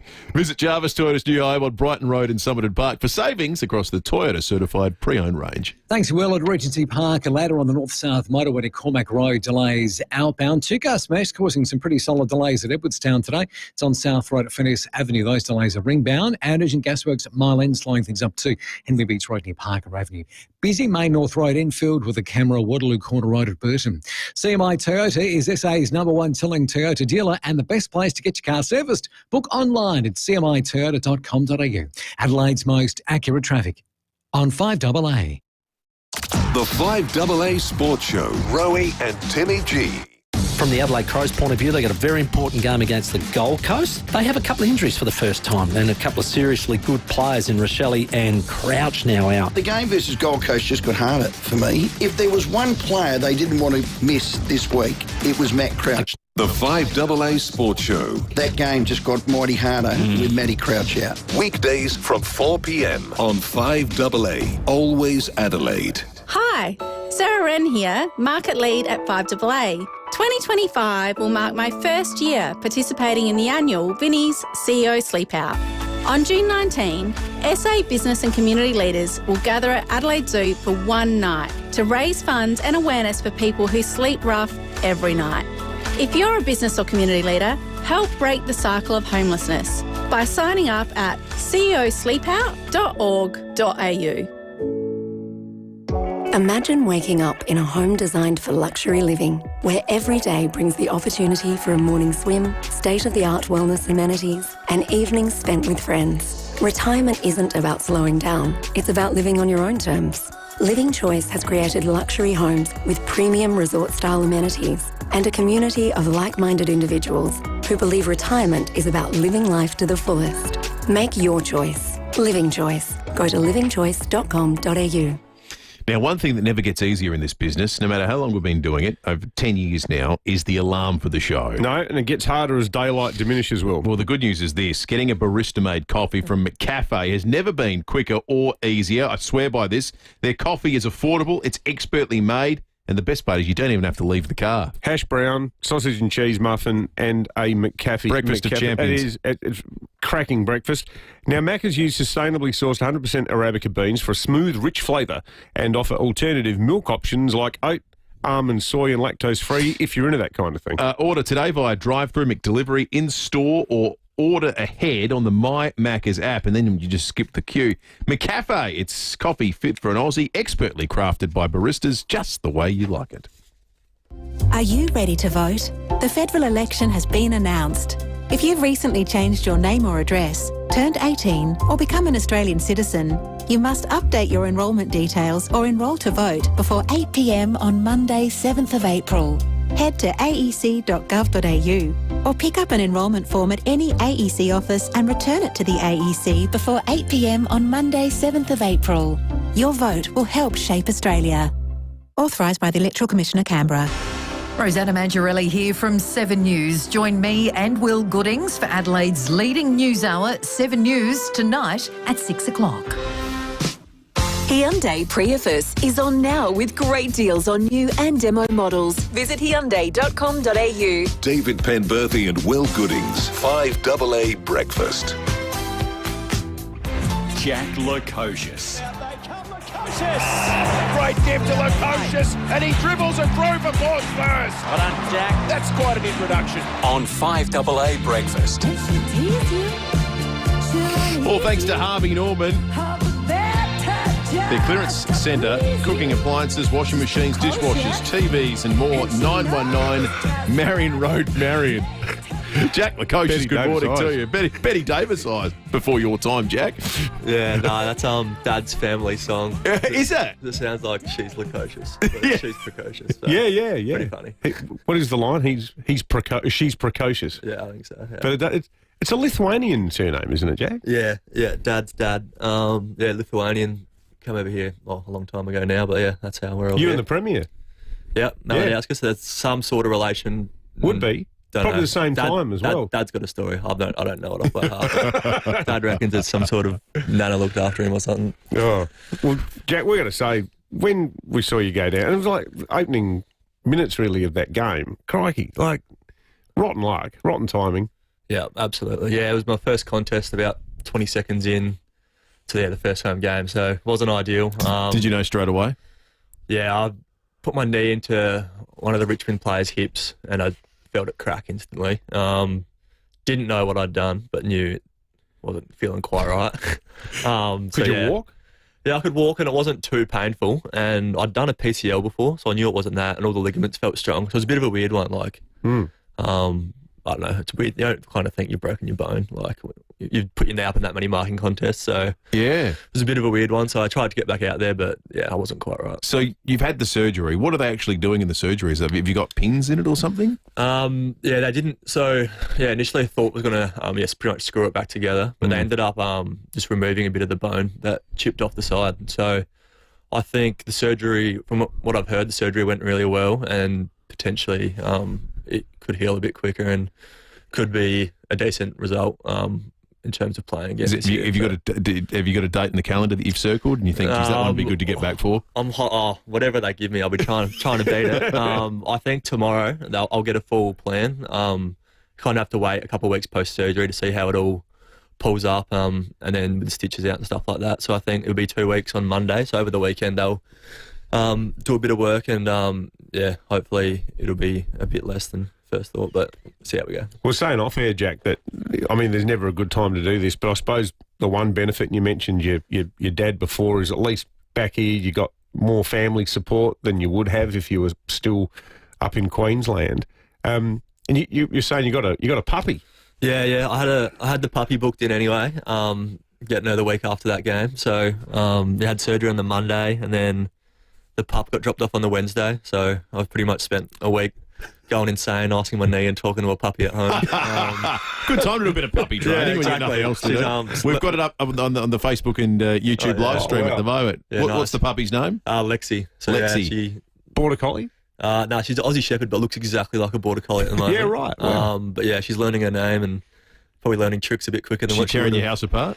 Not yet. We've got so many toys and she's tearing them apart. So we're trying to look after her and treat her well. Is the sort of boredom factor challenging? Because footy's such a social thing, isn't it? Like you get training, everyone standing around, talking rubbish, having fun, a few jokes. Yeah, it's the best part of footy, I reckon. You got, whether you're going well or not going well, you got 40 odd blokes you can get through the week with. So I reckon the first week when I was sitting at home icing, that's probably the longest, most boring part.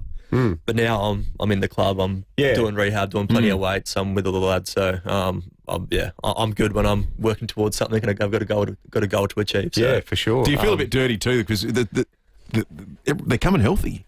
Zach Butters is back, and Sava Radagalia's had a game under his belt, and it's starting to look like the Port team that ended last year as opposed to the really injury hit one that started this year. Yeah, no, it's obviously really frustrating. Like, did a heap of work over summer and then lasted just over a game. But yeah, hopefully, you're right. The boys are coming back, so hopefully the team's in a better spot when I come back in. When you're injured, do you get fitness anxiety? Where you're not putting in the work? Do you start thinking, how much beyond just recovering? How much am I going to have to get back to get up to that sort of match fitness level? Because you can't run, or have they got you doing that? What's that horrible exercise they do with your arms when you do hammies and so forth? Yeah, you do plenty of stuff. Yeah, they try to get you doing cardio without your legs, which sounds like I'm sweating next week, so that's all to come. But I'll be doing the ski ergo, boxing, seated boxing, all that kind of stuff. So I've been injured before and seen plenty of guys in rehab, and you come back pretty fit, I think. Okay, it doesn't drop away that much. Probably initially when you first start running, but you do a heap of whether it's swimming, boxing, whatever. That and then I'm naturally an okay runner, so hopefully I'm in a pretty good spot when I come back. Yeah. So how far off would you be from running, do you reckon?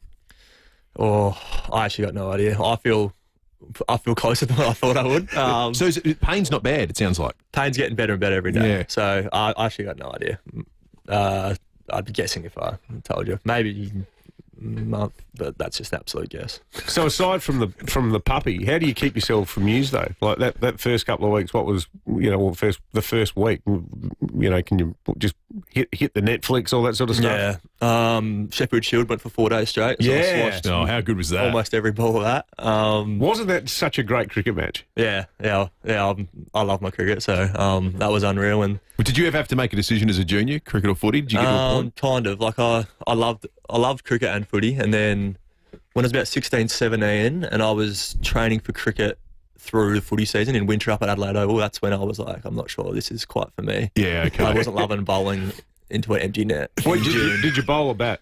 I was a bowler. I couldn't bat. Pace, obviously. Yeah, which you got the build for a bowler. Yeah, so with training wise, isn't quite stimulating. I don't think just running in and bowling. What do you think Saturday morning when they were 3 for? I thought I had a chat to Chris Davies. Obviously, he's a head of footy. And like after day one, he goes, "Make sure both teams bat." Like he wasn't counting his lucky stars yet. But yeah, tested at 3 for. But obviously we still had Carey in there, and I just thought, if we win this, it's going to be absolutely well earned, and I think it couldn't have been a better script.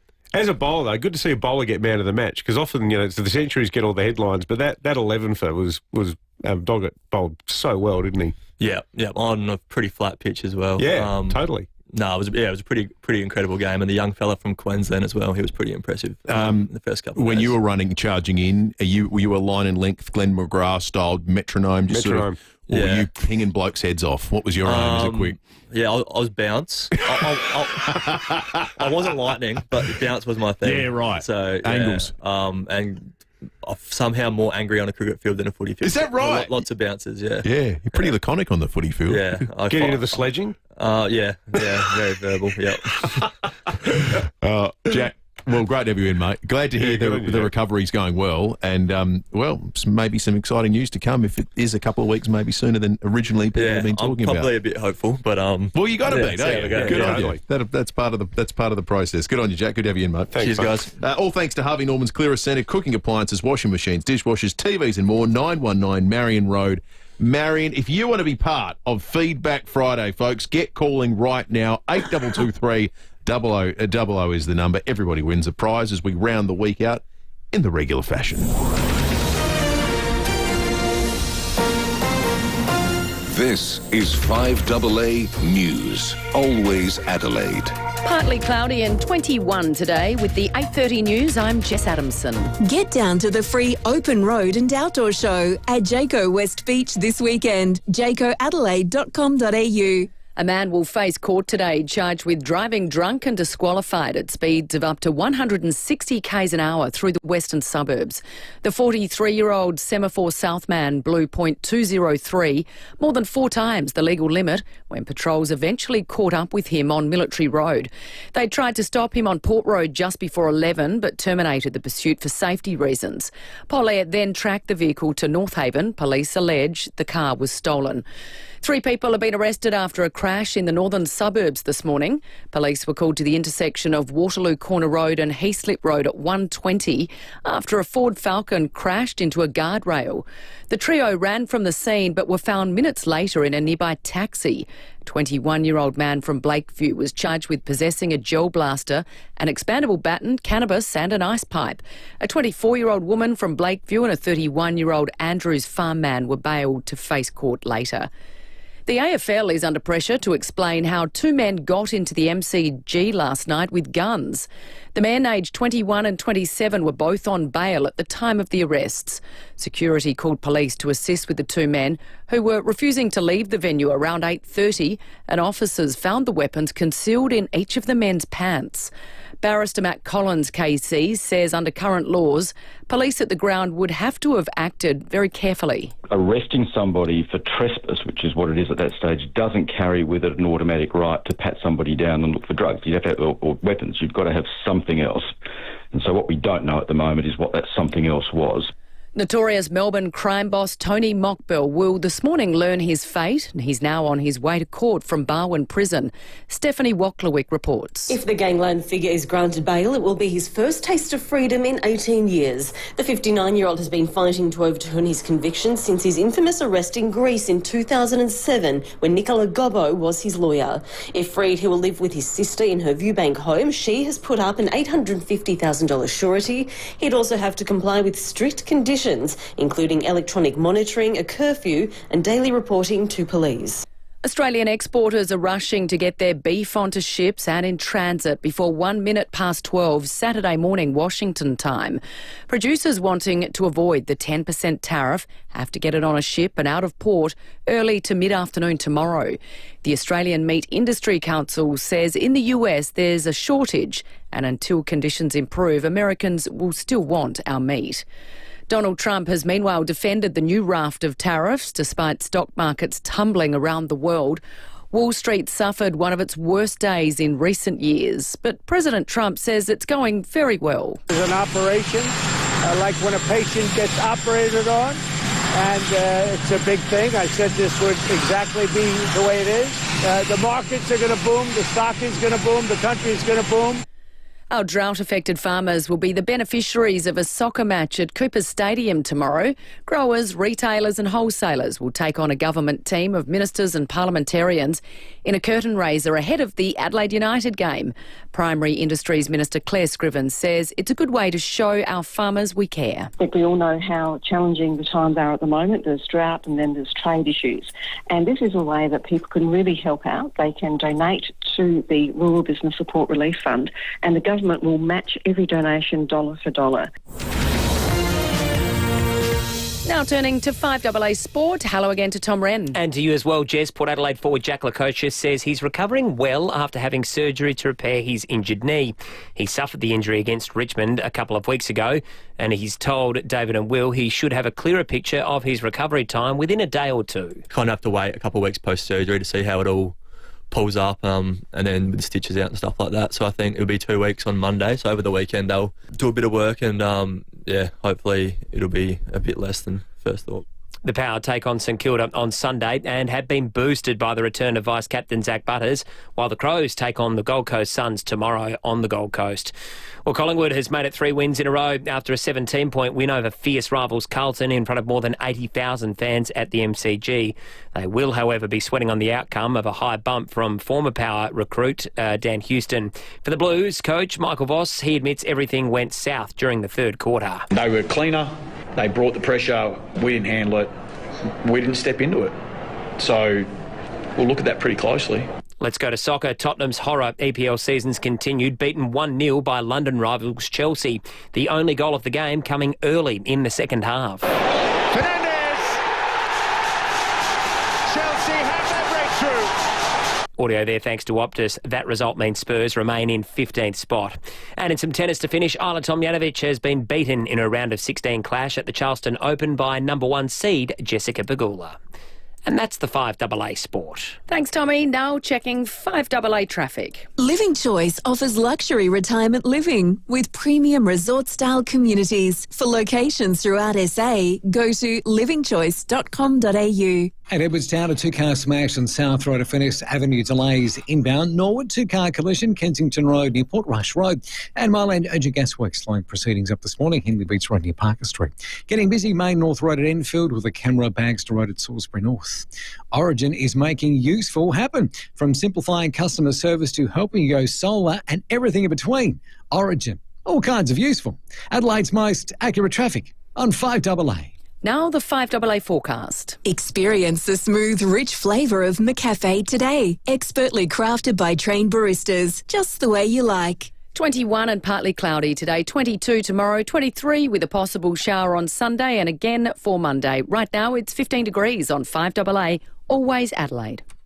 We got 2 spots available for Feedback Friday. All you need to do is call in right now on 8223 0000. We got some great prizes too. 1 Smeg toaster will be given away to one of the 3 people who contest, and the other 2.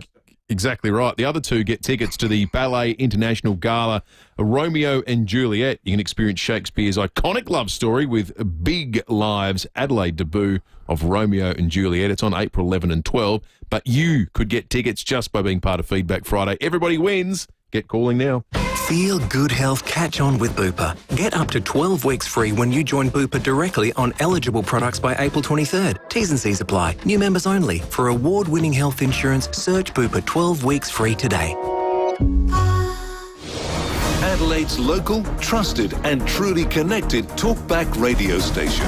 5AA. Always Adelaide. Wayville Hyundai's 2024 stock clearance is on now. Every new 2024 Hyundai is priced to clear. No waiting, no delays. You can drive away today. Did you know you can always get your car in quicker for a service at Wayville Hyundai? Enjoy peace of mind knowing you're in the best hands with our expert service team. Ask about our service now, pay later options. Change the way you Hyundai at Wayville Hyundai, opposite the showground at 11 Goodwood Road. It all started in the back shed. Maybe it started early. Or late. Either way, the Olympic Industries sale means there's no need to wait. With big savings on our entire range of SA-engineered sheds, garages, carports and verandas, you can afford to start something big, tough, or tasty in your own backyard. Start something with the Olympic Industries sale. On now.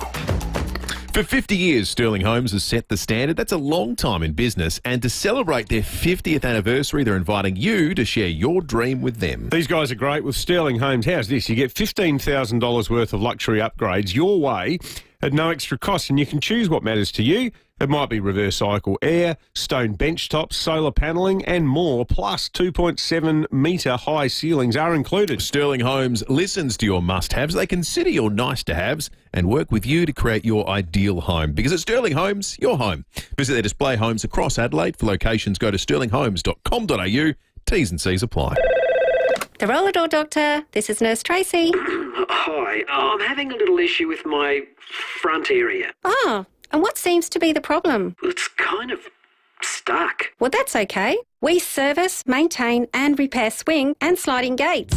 The Roller Door Doctor, helping SA get it up and moving for over 30 years. Contact the Roller Door Doctor for all your gate and garage door needs. therollerdoordoctor.com.au or call 834 99 005. 5AA Breakfast is streaming live right now. To watch, simply head to 5AA on Facebook or YouTube.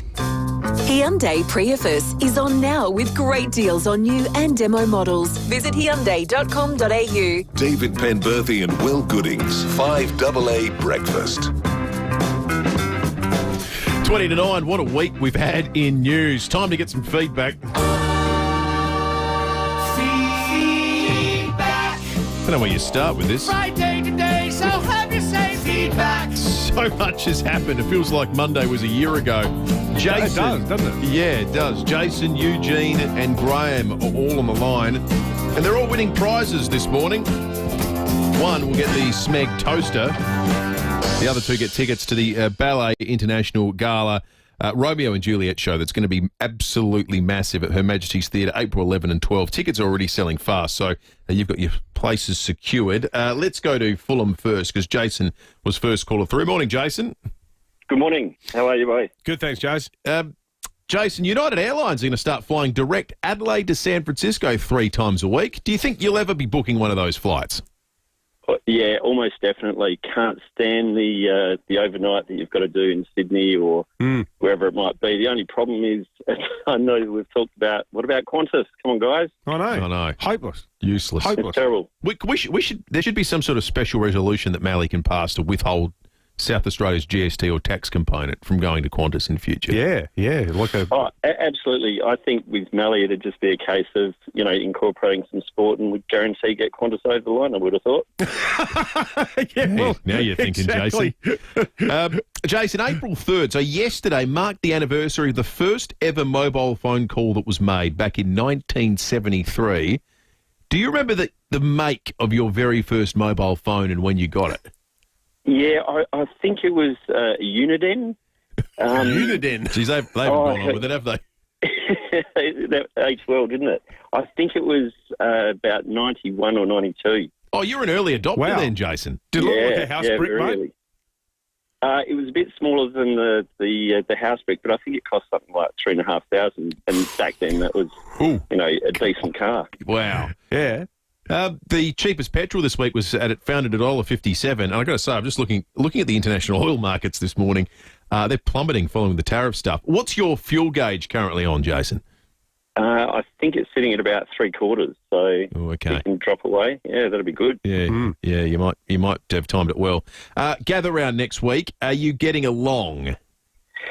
I hope so. I've got some tickets with the son to some of the sort of semi-comedy podcast stuff. The guys kick it forward. But, yeah, missed out on the tickets. Hopefully there's I actually wouldn't mind going to something that's, not a Port or a Crows game, just to get that sort of Melbourne feel. Yeah.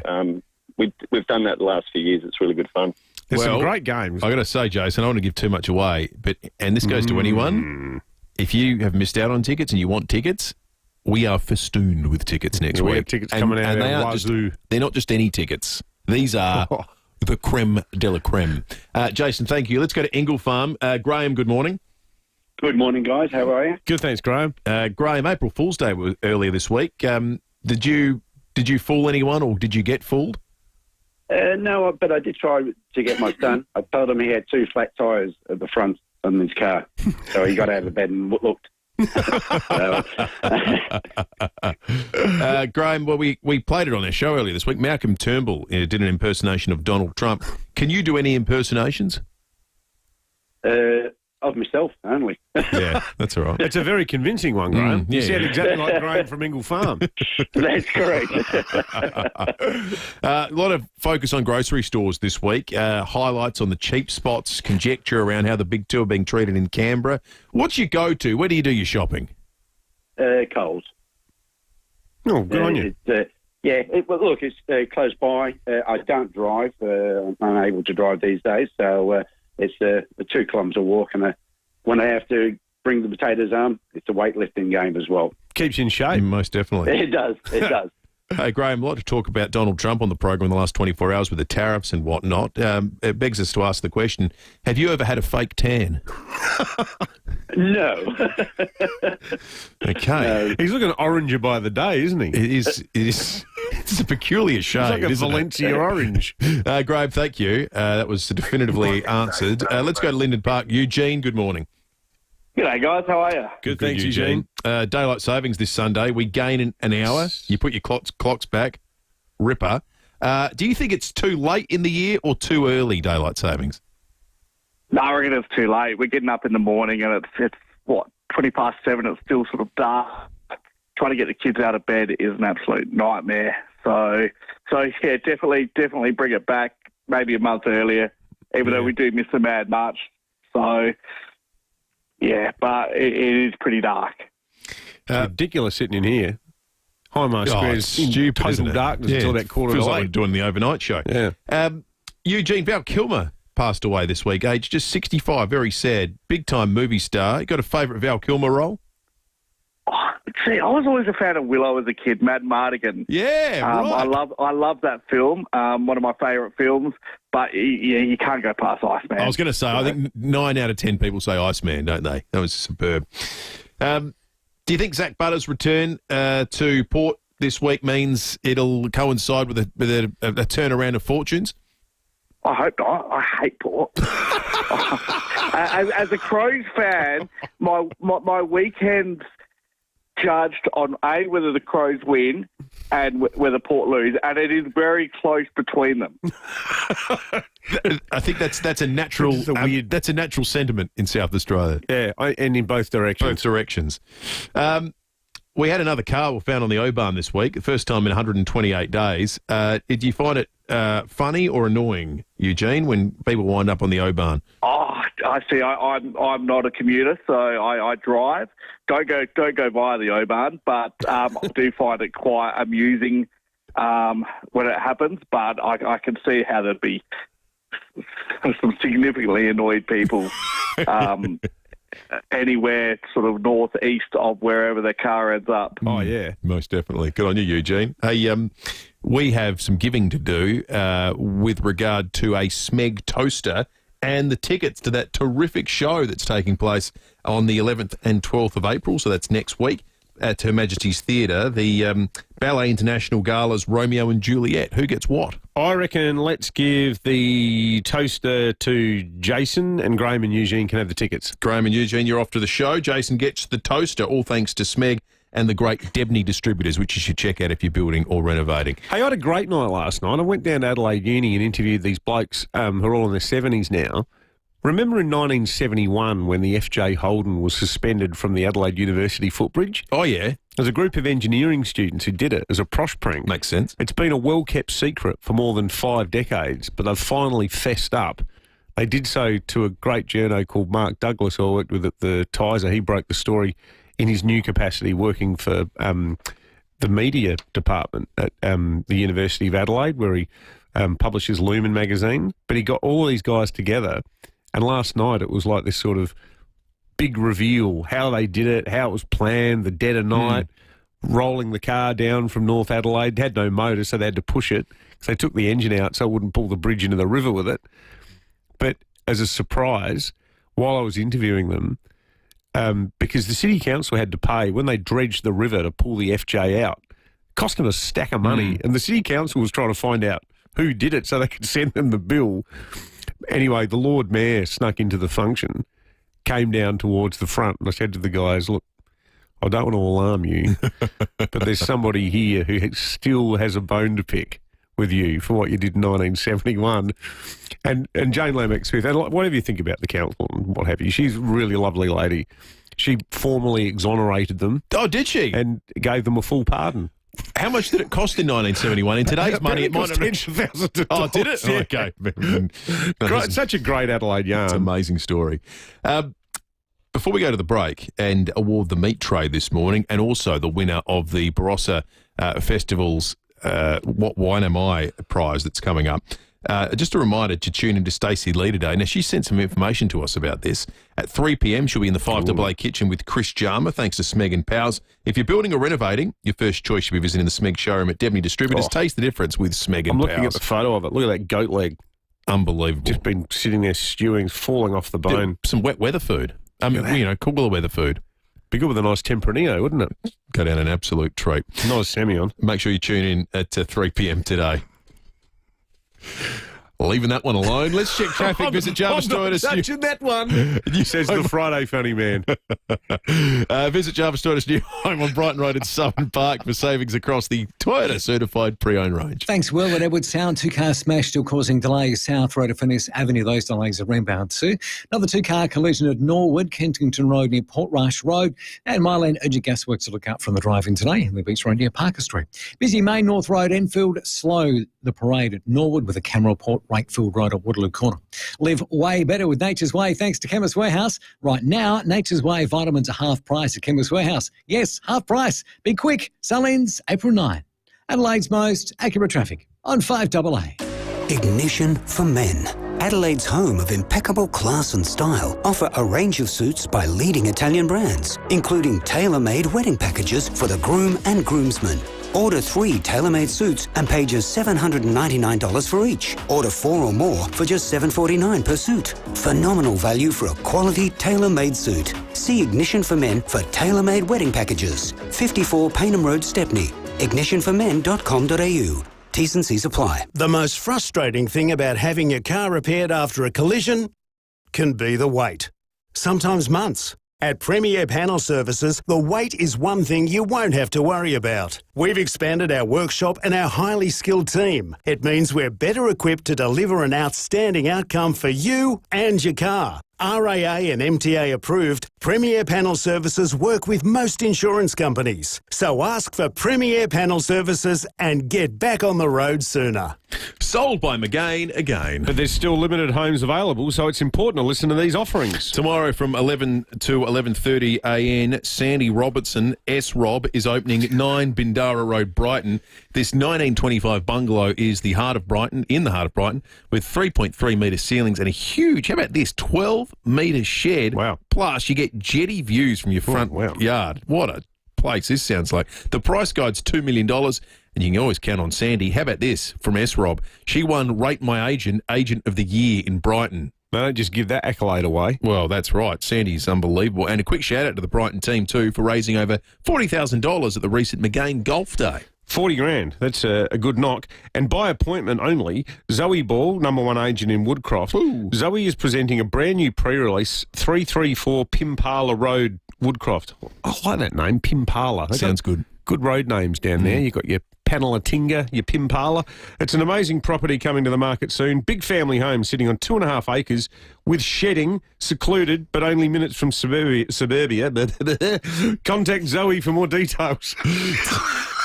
That's all, folks. Take a look at these properties and all the McGain listings at McGain.com.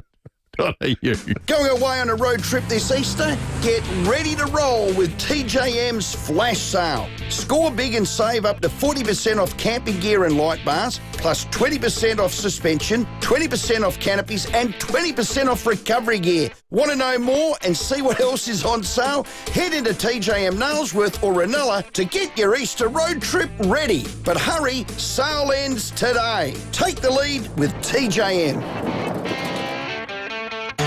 Hyundai Prius is on now with great deals on new and demo models. Visit Hyundai.com.au. David Penberthy and Will Goodings, 5AA Breakfast.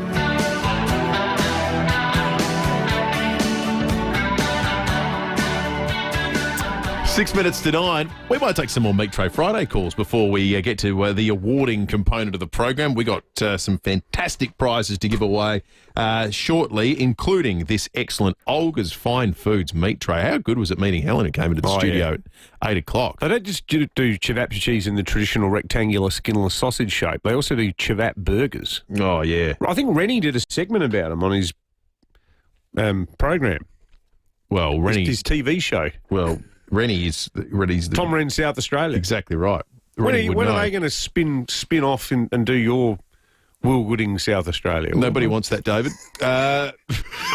Meredith in here today Campbelltown. with the pandas. They'd be gored to death, I reckon. It might be merciful. Meredith, what was your embarrassing fall? I've been seeing my mother down at Glenelg, and I'm walking around Moseley Street and I see the Glenelg tram. And I think I'll catch that to go back to Walkerville, Anyway, I've got 2 bags of shopping, and I thought I'll try and run for it because I don't want to miss it. So I ran for it and tripped over the gutter. The shopping went one way, I went the other, the glasses went another way. And when I fell over, I couldn't get up. And I thought, I've broken my leg, oh, God. And then I had people gathered around me, and they tried to help me, and they said, well, somebody go and get help. Don't just stand and stare at it. And so I thought, I've broken my leg. No, so they took me up to Adelaide, and I said, it's nothing serious, I probably broke my leg. So they did an X-ray on my leg, and they found out I cracked my femur in 2 places. Oh, Meredith. Ouch. So I did a good and proper. Yeah, you didn't muck around there, Meredith. How did you retrieve your shopping, Meredith? I didn't worry about what was left of it. Nothing. I didn't have lots, like a dozen eggs, luckily, or anything like that. Nothing really valuable. And how's your leg then now? I had to get. Beg your pardon? How's your leg now? Oh, still there. I still feel it. 15 years ago since I had it done. Wow. Meredith, that's excellent, that story. And how tough as nails is Meredith? Yeah. Gets to the hospital and says, it's nothing serious. Yeah, it's just a leg. Just broken my leg. Just a leg. I think I've done a leg. Rod in Hallett Cove, good morning. Yeah, hi, guys. I just thought I'd tell a little story about 20-odd years ago. I was playing in a band, and one of my mates decided to have a Christmas show at his house up in the hills, and the band was playing up there, but he also decided to have some scantily clad young ladies serving food and drinks. Anyway, during the night, after too many bevies, one of the girls asked me if I could show her how to play the drums. So I whacked her on my lap and showed her how to hold the sticks, and we hit the cymbals and the drums for a while. But, of course, she had to get back up to do some serving, and as she stood up, and me having had too many, I stood up with her and I stumbled, and she stumbled. She fell over. I fell over as well, but I tried to steady myself by grabbing hold of one of my cymbal stands, and that came down with us. So we ended up with her on her back, me on top of her, and the cymbal stand buried in the forehead of my head. Rod. Blood going everywhere. And Rod, I just thought... I've heard some baloney in my time.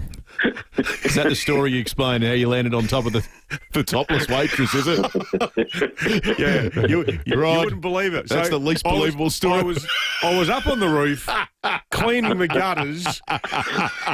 Good on you, Rod. Thank you. It sounds like one of those weirdest ED admission stories. Honey, you're not going to believe what happened at the party. So anyway. Jim in Fulham Gardens, good morning. Yes, good morning, gentlemen. Going back in the 70s, I was in the fire department, and we get a call to a huge house at Kings Park, just off Crossroads. So I got down, 2 engines we got there, and I was the senior officer. I directed the other crew. They went down the neighbour's driveway, got hose on the fire. I went around the other side of the house, and these are big houses and big plots, and there's toys everywhere, and I'm sort of tripped up. Bloody hell, hope there's no one inside. Got down near the end of the house, door open. The owner said, the fire's this way, the fire's this way. I said, okay. I said, anybody involved? He said, no. I took 1 step through the door and into the swimming pool. Oh my God. I'm trying to get like full uniform, boots and everything. Oh, no. It gets better.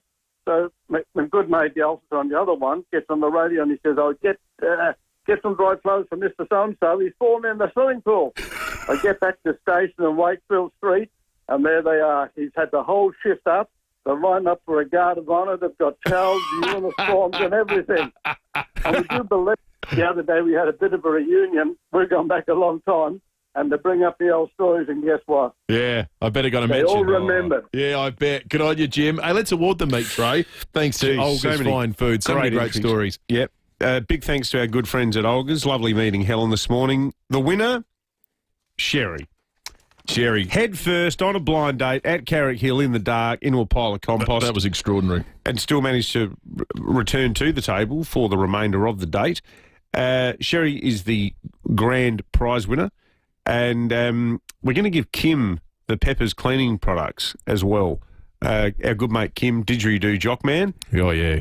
Jumped Couple into of a bin nasty again. bin-related catastrophes. So he might need to clean himself or his house up a bit. Kim's got that prize. Also, all week we've been playing What Wine Am I? We've got all of our winners throughout the week. Lucy has just conducted a random draw for the Barossa Vintage Festival Weekend of a Lifetime, and the ultimate winner of that prize, having won the minor round of What Wine Am I, is Matt in South Brighton, who won on Wednesday. Matt, you are having the weekend of a lifetime at the Barossa Vintage Festival. We're out of time. Enjoy your weekend, and we'll catch you Monday morning from 6.